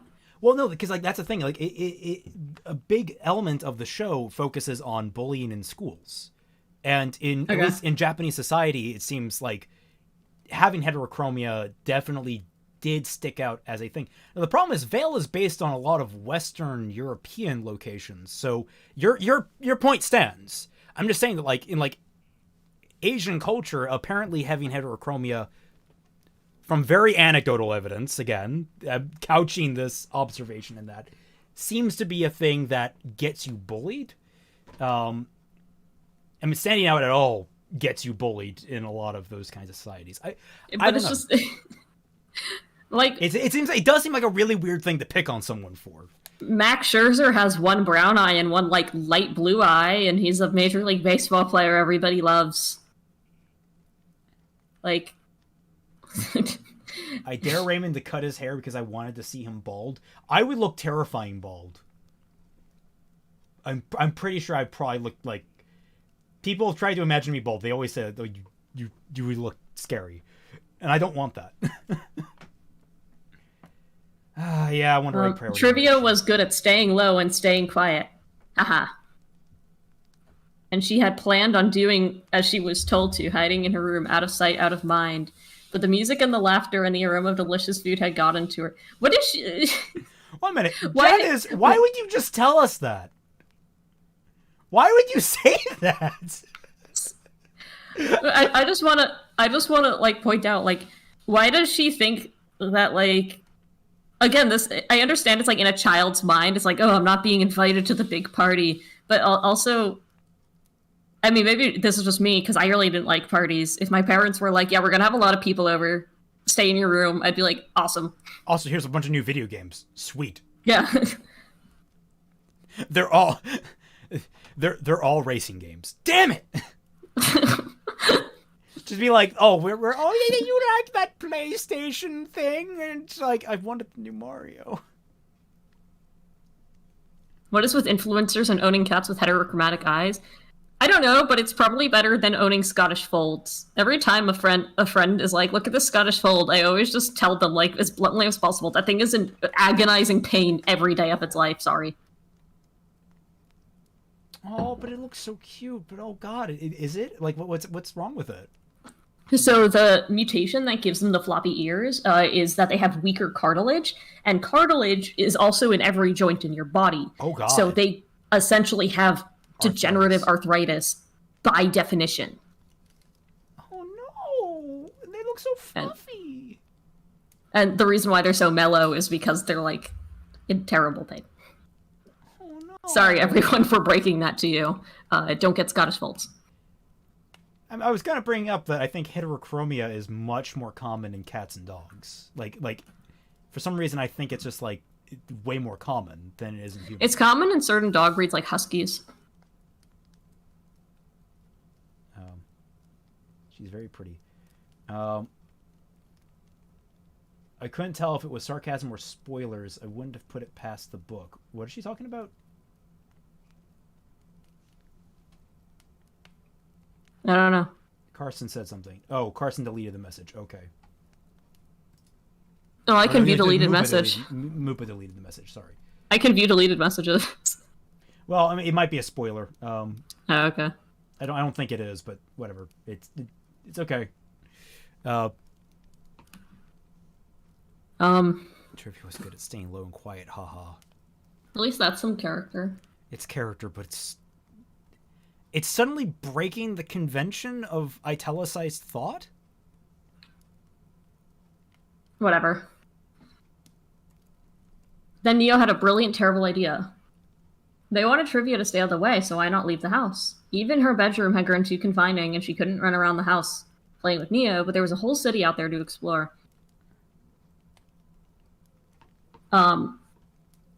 She would be back before the party was over, Neo assured her, and her parents would never even miss her.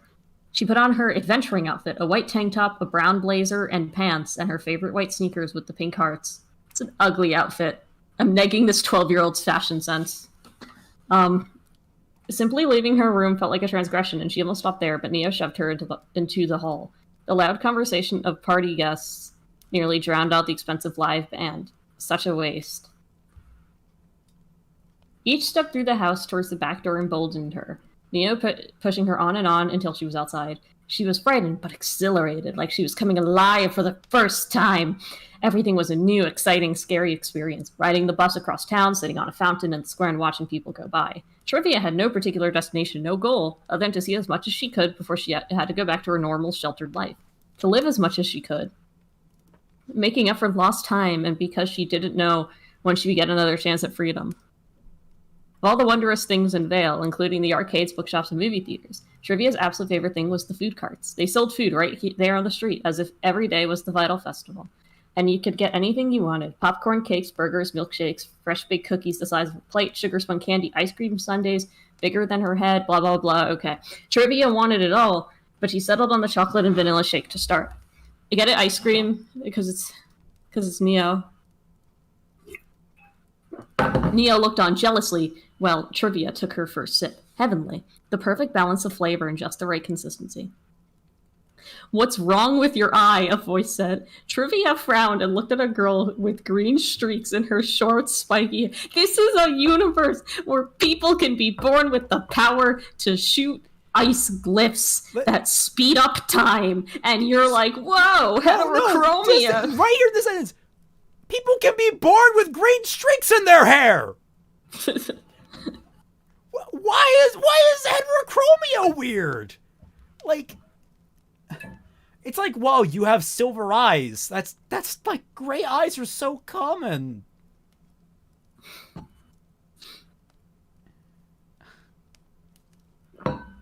She was flanked by two other girls who had similar hair and identical outfits.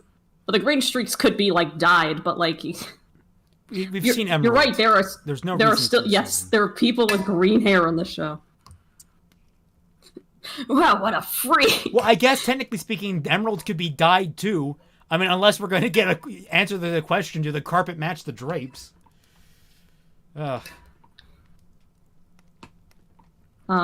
She was flanked by two other girls with similar and identical outfits: short-sleeved black jackets, pale blue tops, tight mini skirts with silver chain belts. Chunky boots. Please never describe shoes like that again. What do chunky boots look like? Like, I guess they're like big, like Doc Martens. I'm trying to imagine them in my head. Like, are they like platforms? Like, I imagine like they're a platform, like they're moon shoes. Yeah, moon like shoes. Okay, they're wearing moon shoes.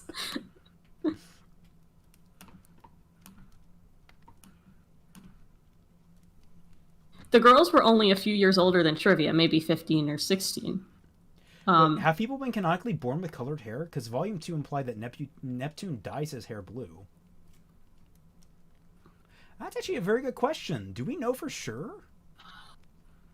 Oh, yeah. What characters do we know with Adam's hair is red. Chungus boots. Thank you, Plouf. I could see Adam dyeing his hair. The term Meyers wanted is combat boots. They were combat boots. The book version of There's No Such Thing as Magic. Most forms of bullying make no sense when you examine it, so I was willing to look past this. I mean, honestly, the way they would probably pick at her is her clothing choice. She's wearing nice clothes. Or being small or something. Or small. Or being mute. I don't know. Like Chunky Boots, the lost brother of Kinky Boots. Which is all the distant cousin of Risky Boots from Shantae. Oh, we forgot the obvious example. Weiss's entire family line has white hair. Yep, right there. Problem solved. Although, maybe they're No, they're not albino. You could say it's platinum blonde, but whatever. There's no way the hell that Oobleck dyes his hair, Mike. Oh my god, could you imagine Oobleck trying to sit still for 5 seconds as Dye sat in? When Winter dyes her eyebrows, it's canon. Oh god. Yeah, no. What was I going to say with this? RWBY, What? Yeah, and what is she... Hold on. She envied them for being out of town and for dressing and styling their hair however they wanted. And what is she wearing? Another girl said in a sing-song voice. Look at those shoes. What are Trivia's those? face. No, but this would be the inverse. Like, the first thing you would notice about a person is what they're wearing. Like, their scale and wearing. The eyes would come later. Like, I'm not saying you wouldn't be picked on for your eyes by, like, a bunch of bullies, but, like, they would come secondary because eyes are much harder to see. Especially at night? Yeah. She's just a little kid, the third girl said softly. Nobody asked you, Heather. The girl rolled her eyes. Trivia lowered her head and turned to go. And the first girl stepped in her way. Hey, where are you going? We just want to talk. Please tell me that Heather's is canon in this universe, just because, like, because I would totally love to see Tumblr go crazy over that. Trivia touched her throat and shook her head. Oh, I should be giving him accents. You don't want to talk to us? The other girls giggled. She held up a hand and they stopped. I get it. You aren't supposed to talk to strangers. Well, I'm Cookie. This is Mags. And Mags was a Hunger Games character. Fuck. She sighed. Heather, you can hang out with us if you buy us shakes too. I'll take butterscotch, Mag said. Mint chip for me, Cookie said. I'm good, Heather said. Why do those all need dialogue tags? Holy shit. I'm hungry. This is evil. Oh, you want to talk about stuff? I can't eat ice cream anymore. I feel ill after eating ice cream. It sucks. Sarah can't eat spicy food. So she is sitting there. I am sitting here like. Oh yeah, I've been slowly trying to acclimate myself to spicier food, and I'm like, okay, well, safe bet would be like, just start taking some of the hot sauce packets of Taco Bell. I'm up to their fire heat, and I'm like, this is nothing.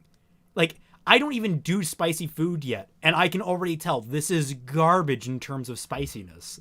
This is nothing. Sarah and I go to this dairy in Massachusetts sometimes that we like. And after trying their ice cream, I can't have any other ice cream anymore. It's tragic. It's not the same. Might have to get you graters. Okay, what kind of ice cream is it? Soft serve or actual full ice cream? Full ice cream, but it's literally it's a dairy farm. Like, they make it from the cows right there. Yeah, take a shot every time he uses said instead of literally anything else. Yep. Neo stalked around them, hands behind her back, a scowl on her face. Trivia followed her with her eyes. Come on, what's your name? Cookie said. Don't you want to be friends? Friends don't let friends go out dressed like that. That's what I'm saying. Hey, how about after the shakes we go clothes shopping? Trivia shook her head and tried to shove past Cookie, but the girl pushed back. I didn't say you could go. Trivia narrowed her eyes. Neo made fists and jabbed with her left and right in the girl's direction.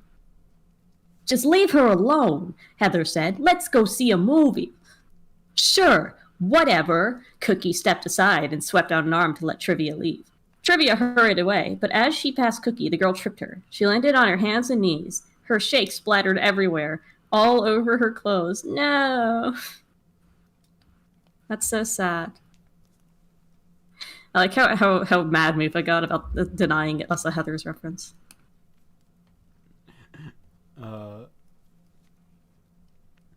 Ruined opportunity for a Heather's reference. You don't want to have... That's the thing. The reason I say I would love that is because it would be the last thing anyone actually wants. Raymond take a lactate and suffer with the rest of us. Yeah. No, I don't. If I have to take a supplement to enjoy a food, I don't know if I really want to put that effort in. It's not a supplement. It's just a different food.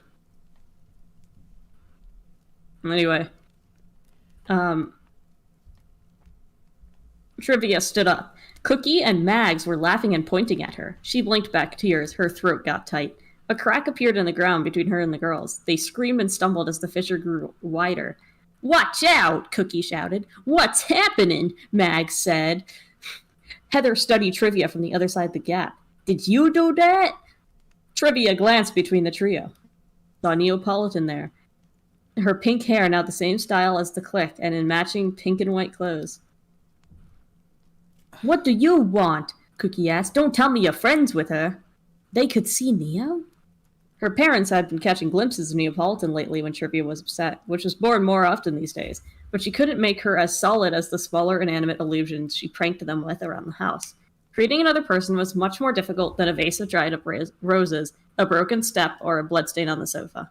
So her friends only lived in her head. Until now. Hold on.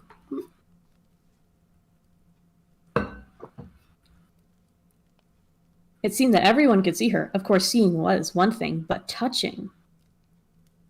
Neapolitan smiled and punched Cookie in the face. Nia's hand shattered like glass, the impact rippling through her arm and breaking apart the rest of her body until the shards faded, along with the illusory crack in the ground. But it wasn't all an illusion. Cookie's hand was over her nose, blood gushing from between the fingers. Wait. Neo does create physical illusions. I think we've kind of understood this. She creates like hard light projections. I just never thought they would have enough force to actually do any damage. I thought it was the type of thing where you hit it and it just shatters. Yeah. It can't actually have force. Yeah, I guess we're standing corrected on that. It's like if you put your hand through water. Like it doesn't hurt your hand. Unless you're an alien from Signs. Trivia was almost as shocked as the girls were. She hadn't created anything with a semblance as big as that crack before, or two separate illusions at the same time. Whoa, Heather said. Freak, Mag shrieked. Cookie moaned and blubbered. The front of her pretty blue shirt was ruined, splattered with blood.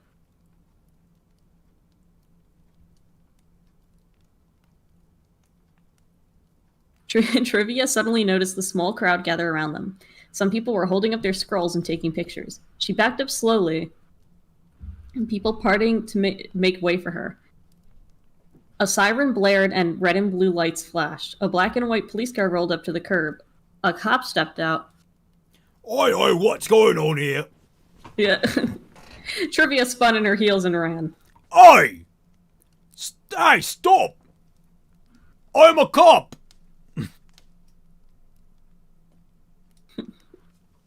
Oh no, oh no, oh no, I'm in big trouble. Trivia ran as fast as she could, the police siren blaring behind her.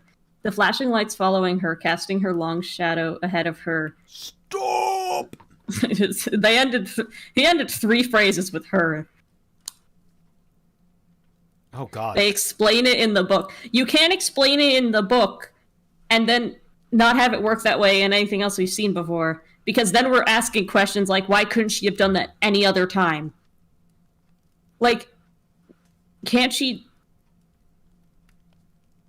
like, why is it in fight she hasn't made a projection of herself that comes from the other way while she's attacking or something? Whatever you're doing, don't stop.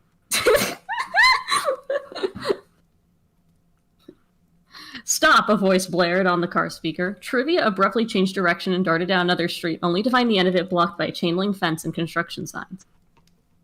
She heard a sharp whistle and looked up. Neapolitan was bouncing on top of the fence, back in her own pink and white adventure outfit. I swear, if this ends with it being like, oh yeah, Neapolitan has just been a projection and like Trivia is hiding in a room somewhere this entire time. Oh my god, that'd be insane. Can she see through her projections? I don't think she can. That'd be really funny. She gestured for Trivia to jump up. Easy for you to say, Trivia thought. I'll have to do this the hard way. She started climbing, but it wasn't easy as it looked on TV. She had almost reached the top when she felt a hand close around her ankle. That's enough. Calm down here, kid. Trivia held on tight, the metal wire biting into her fingers. She looked over her shoulder and pulled on her leg, trying to shake his hand free. Think about it. Where are you going to go? The cop pointed at the big hole in the ground on the other side of the fence with bare girders rising from it high below the ground. Please don't make me follow you. I'm afraid of heights.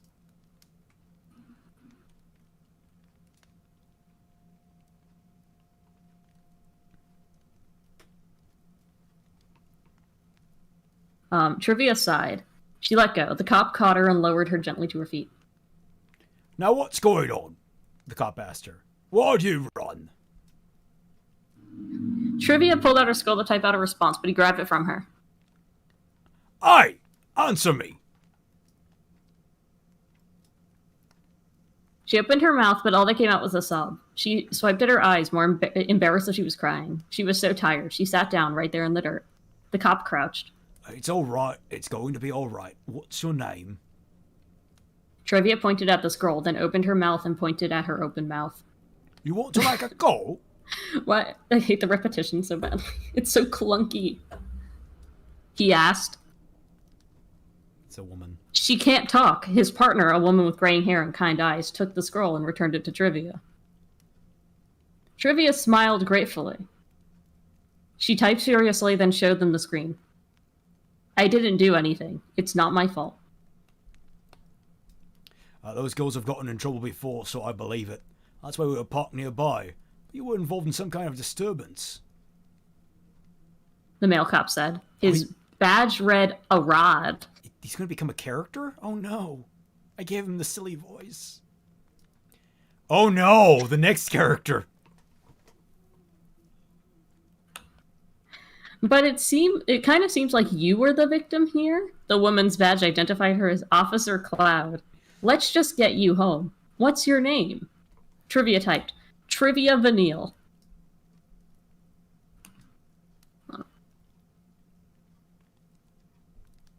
Like, looking at it.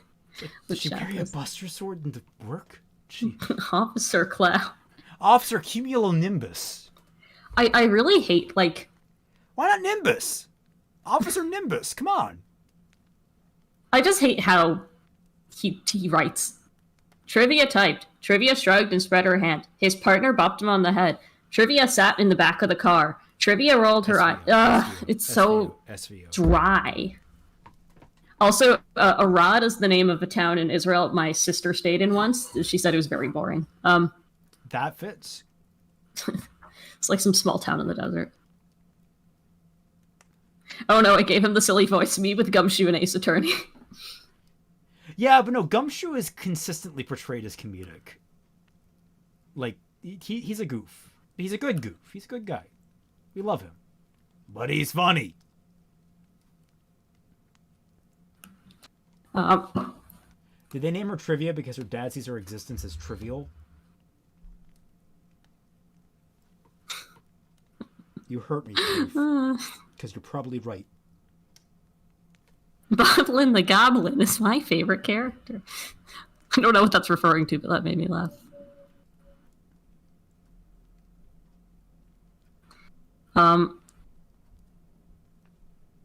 Vanille, as in Jimmy Vanille. I didn't even know he had a daughter, Cloud said. Trivia shrugged and spread her hands. Here I am. Hey, maybe there'll be a reward for bringing her home. His partner bopped him on the head. Dum-dum. Trivia sat in the back of the patrol car, head down, unable to look out look out at the city as they drove her home. Still no answer. Cloud put down her scroll. Maybe they're out looking for her. Trivia rolled her eyes. Then she noticed Cloud watching in her rearview mirror. Trivia closed her eyes and folded her arms. The party was still in full swing when the car pulled up the driveway to her house. Like here's the thing. Here's the thing. The car pulled up the driveway to her house. Like we know because it's the party that she's out her house already. We don't need to know. It's the driveway to her house. The party was still in full swing when the car pulled up the driveway. You know, he probably has a quota to meet. I actually wouldn't be surprised if he had a quota to meet with his word usage. Because there's so many, like, I could probably truncate things down, but then add in and get, like, much more bang for my buck out of the word economy he has. He might be like, oh, I'm contractually obligated to write this many words. I like the guy that's like going after Dar in chat, and Dar's like, let me breathe, let me have my overuse of emojis. But here's the thing, then it's sob emoji. Like, and like I saw the cringe emoji. And it's like a very specific set of emojis as well. You guys know what I'm talking about, right? No, you're just crazy. Okay. It's like when people when I have to explain to people, I'm like, people who say drink water a lot are suspicious, and they're like, why? I'm like, I can't explain it. They just are. You and coffee must get really long then. Anything that's part of like the cutesy Twitter culture of like, oh, I'm so sweet and I'm so cutesy and I'm so silly and I'm so sarcastic, and then they'll like say a slur because you like the wrong character in the Fujo anime. I seen it. I don't make jokes unless I seen it happen. Disclaimer that everything that Molly says is off the cuff about. Fine, I'm leaving. I'm sorry. I'm just trying to explain myself. Is that a somersault emoji?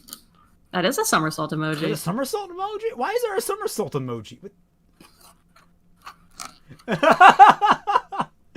Makes coffee. She's calling you out for making people be hydrated.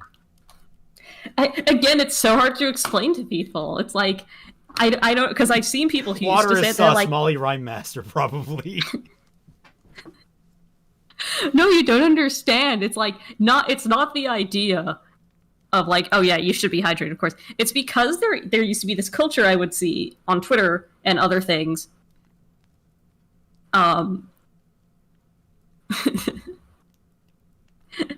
Sorry for being mean, but it's this culture I've seen on Twitter, other things, where the person is like trying to show how like sweet and considerate they are. So they're like, and reminder to take your meds and drink water and take care of yourself, uwu. And then they're like horrible. Moopa, look at me. Do I look like I do acrobatics?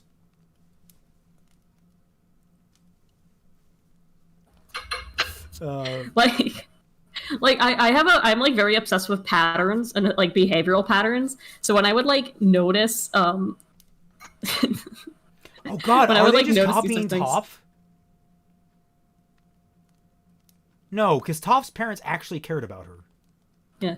Floof sent us a DM that says, I typed typingly on the keyboard that was attached to my laptop on my desk in my kitchen in my house. Meyers writing. That's not far off, actually. I could see him writing something like that. I feel bad because Coffee's like, I'm not trying to be quirky. I know you're not. Yeah, I'm making a joke. I'm making a joke. It's not just saying drink water. It's that and a combination of other behaviors.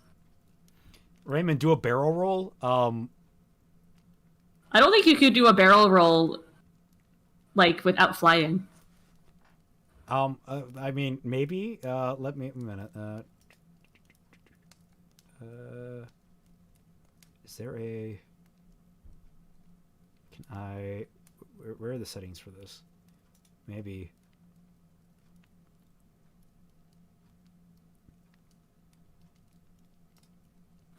Here we go. Here we go, people. Doing a barrel roll. Like I don't know. I've developed a sixth sense for it. Once I was in a club at school and somebody joined, like a freshman joined, and I like for some reason, just because of how her icon looked, for literally no reason, I was like, just how she drew, I have a bad feeling about this person, and I can't explain what. She hadn't said anything. I just had a feeling, and then a couple months later, I found out that she was a furry.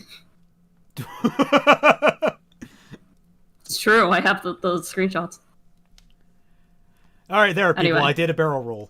I didn't see it, so I literally just rotated my camera. okay. Okay. Well, where were we? That's right. Driveway to her house.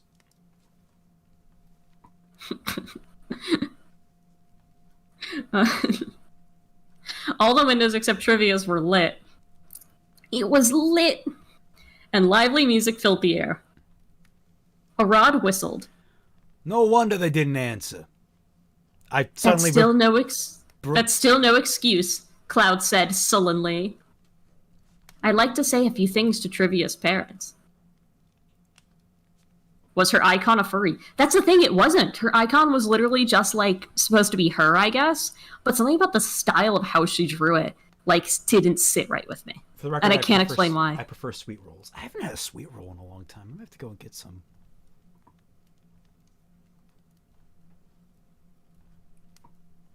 Why am I being called out here? I've stopped calling you out. I'm just talking about somebody else.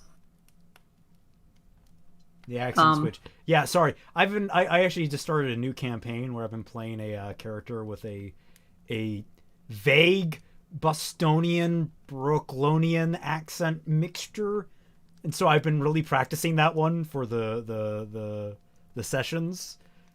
But so I'm kind of slipping into that, if I'm being honest. Toph still disliked her parents and their parenting enough that she went for a hands-off approach to her kids, which totally worked out well, by the way. Don't remind me that Korra exists. So would I, Trivia thought. The circular driveway was jam-packed with partygoers' cars, so Arad double parked. Oh, that's you. Oh, shit. Who's gonna give us a ticket? He joked. They escorted Trivia up the pathway to the large double doors of the front entrance. She dragged her feet more as they got closer. Anything you want to tell me before you ring that doorbell? Cloud asked Trivia softly. When she saw Trivia's exasperated look, she apologized. Just nod or shake your head. Are they treating you okay? Molly, you should check Sonic Colors cutscenes if you want to see what real cringe looks like. I've seen the Sonic Riders cutscenes, so. Trivia hesitated for just a split second, but she nodded. Have they ever hit you? Trivia shook her head. Do you feel safe here? Trivia tipped her head to the side thoughtfully. Before she could respond, the door flew open and Carmel Vanille stepped outside.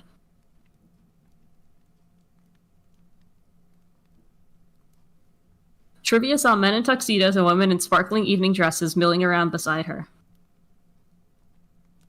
Can I help you up? Mama caught sight of Trivia and her eyes rounded. Trivia, what have you done? Don't worry, she's all right, Officer Cloud said. How the fuck does Cloud suss out immediately that her parents could be abusive? Because there usually isn't many other reasons a child tries to escape at night like that. Sonic the Hedgehog. Hedgehog.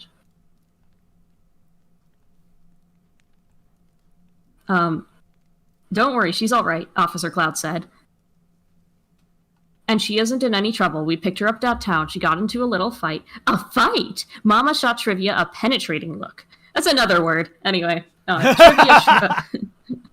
Trivia shrugged. You will explain this all later and hope your father doesn't find out you've been out. Doesn't find out you've been out. Okay.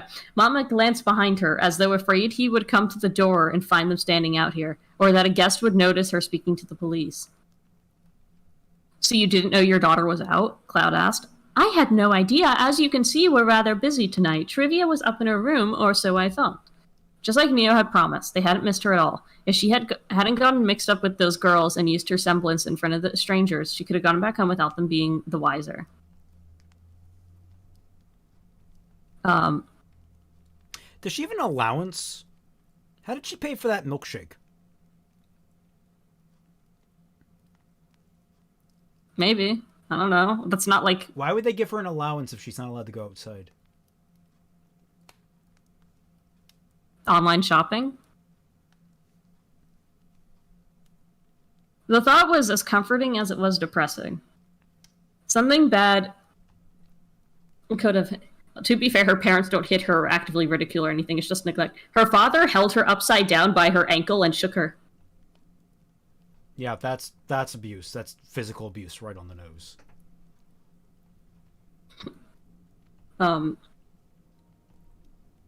It might actually be worse than slapping, if I'm being honest. Because, like, I don't know... That could like, hurt you a lot. That could, like, give you whiplash. Blood running to your head is a good thing. It's for her gacha addiction. Man, Neo just loves playing Genshin Impact. Oh, no. Something bad could have happened to her tonight, and they never would have known that either. They probably would have blamed her, too, when they found out. See you. Well, you get back to your party, but we may follow up with you later. We might follow up with you later. There we go. I found the accent again. Arad said. Thank you, Mama said.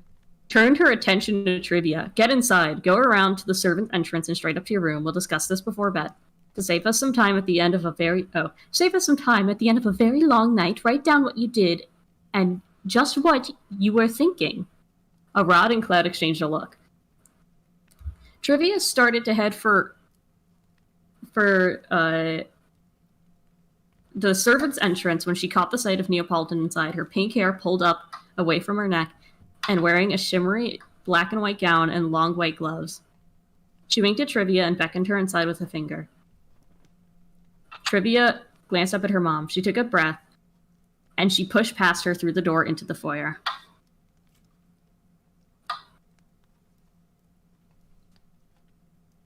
Trivia, get back here, Mama called. Trivia ignored her and followed Neo as she weaved through the crowd. Her parents didn't want anyone to see Trivia. They didn't pay enough attention to her to know she was gone. Well, they couldn't miss her now. Trivia strategically bumped into guests and made them spill their drinks, drop the plates. She flexed her semblance a tiny bit, creating a mouse that scampered from under a table and up a man's trousers. He yelled and shook his leg frantically while his wife beat at the mouse with her purse.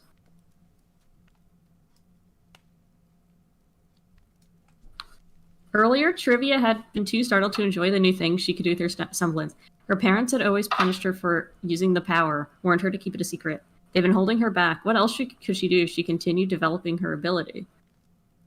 As Trivia marched through the middle of the party, she waved her hand and set flies buzzing around the musician's head, sending the song they were playing wildly off tune.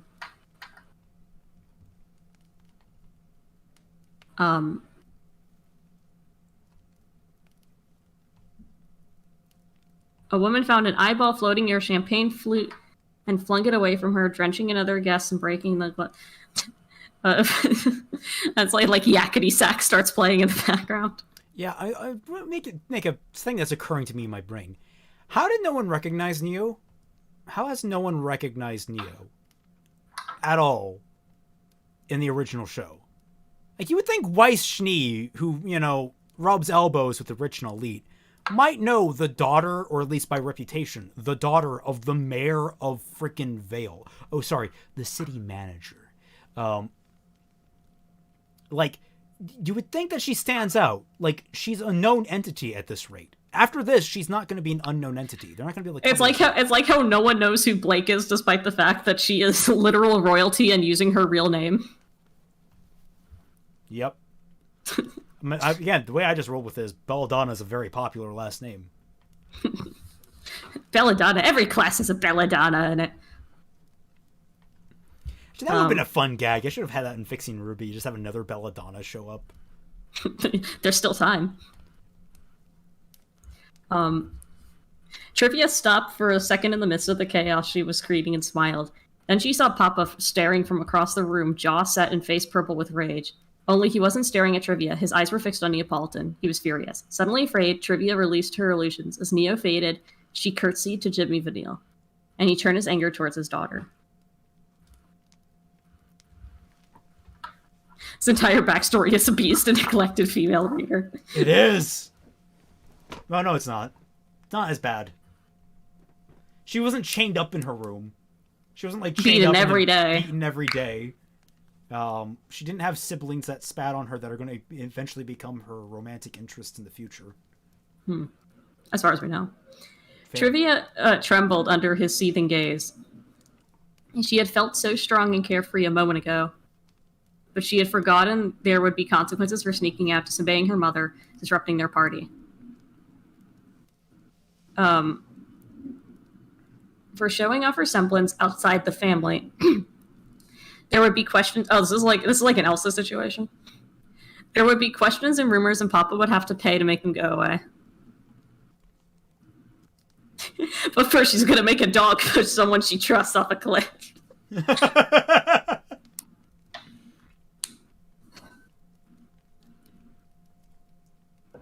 Trivia cried for the second time that evening. What am I doing? What have I done? She couldn't just make a mess and fade away like Neo without taking responsibility. When Neo had punched Cookie, Trivia was the one the cops took away. She was the one the girls blamed.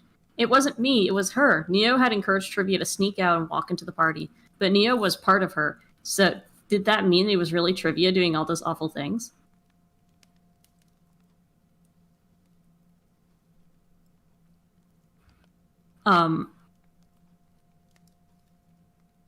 But Neo was part of her. Oh.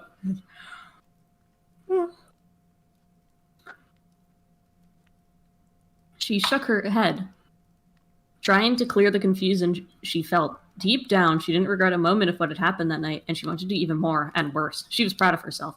It had to be Neo's influence again. Trivia had to stay in control. And to start with, she needed to apologize for everything. She wouldn't explain it to Papa, make him understand that she hadn't meant any of it and it would never happen again. She took a shaky step towards her father. He shook his head slowly, his eyes stern. He pressed his lips together and pointed up the stairs. Trivia turned and fled to her room. Okay, that last interaction there, that's a little, like, the problem is that it's in a purely, like, that's how he should have reacted when she broke the vase. Like, it should have been, like, this cold-lipped stare of, like, I'm angry right now. Chapter 6, he beats the shit out of her. Oh, God. Yeah, watch that happen. It'd be very impressive considering that's an even chapter and those are Romans. All right, it's 7:15. Oh, we've been going for 2.5 hours. Well, 2:15 now. I think that's a good place to stop for now. What do you think? Sure. All righty. Next chapter, we're going to be starting off with Roman. All right. Thank you so much for joining us. We had a blast. I hope you had a blast. I hope you got something about anything out of this. We had a lot of really touchy subjects come up. And honestly, right now, not impressed. Not impressed by this. The only thing he's so far done is write Roman okay. Which Roman has such a strong personality that it's kind of hard to mess him up anyway. And I assure you, he probably will. Chapter 6 of Whipped Cream. Thank you, Lightning. Oh, God. All right. Well, yes. Remember that for $1 or more, you get access to the Team Frostbite Discord server with me, Molly, Fatman Falling, Dashy Lee, and other big RWBY names are regularly active, such as the Sketchy Huntsman as well. They're usually there doing their own shenanigans. And I think that's about it. Yes. Thank you all so much for joining us, and we'll catch you all on the flip side. Bye.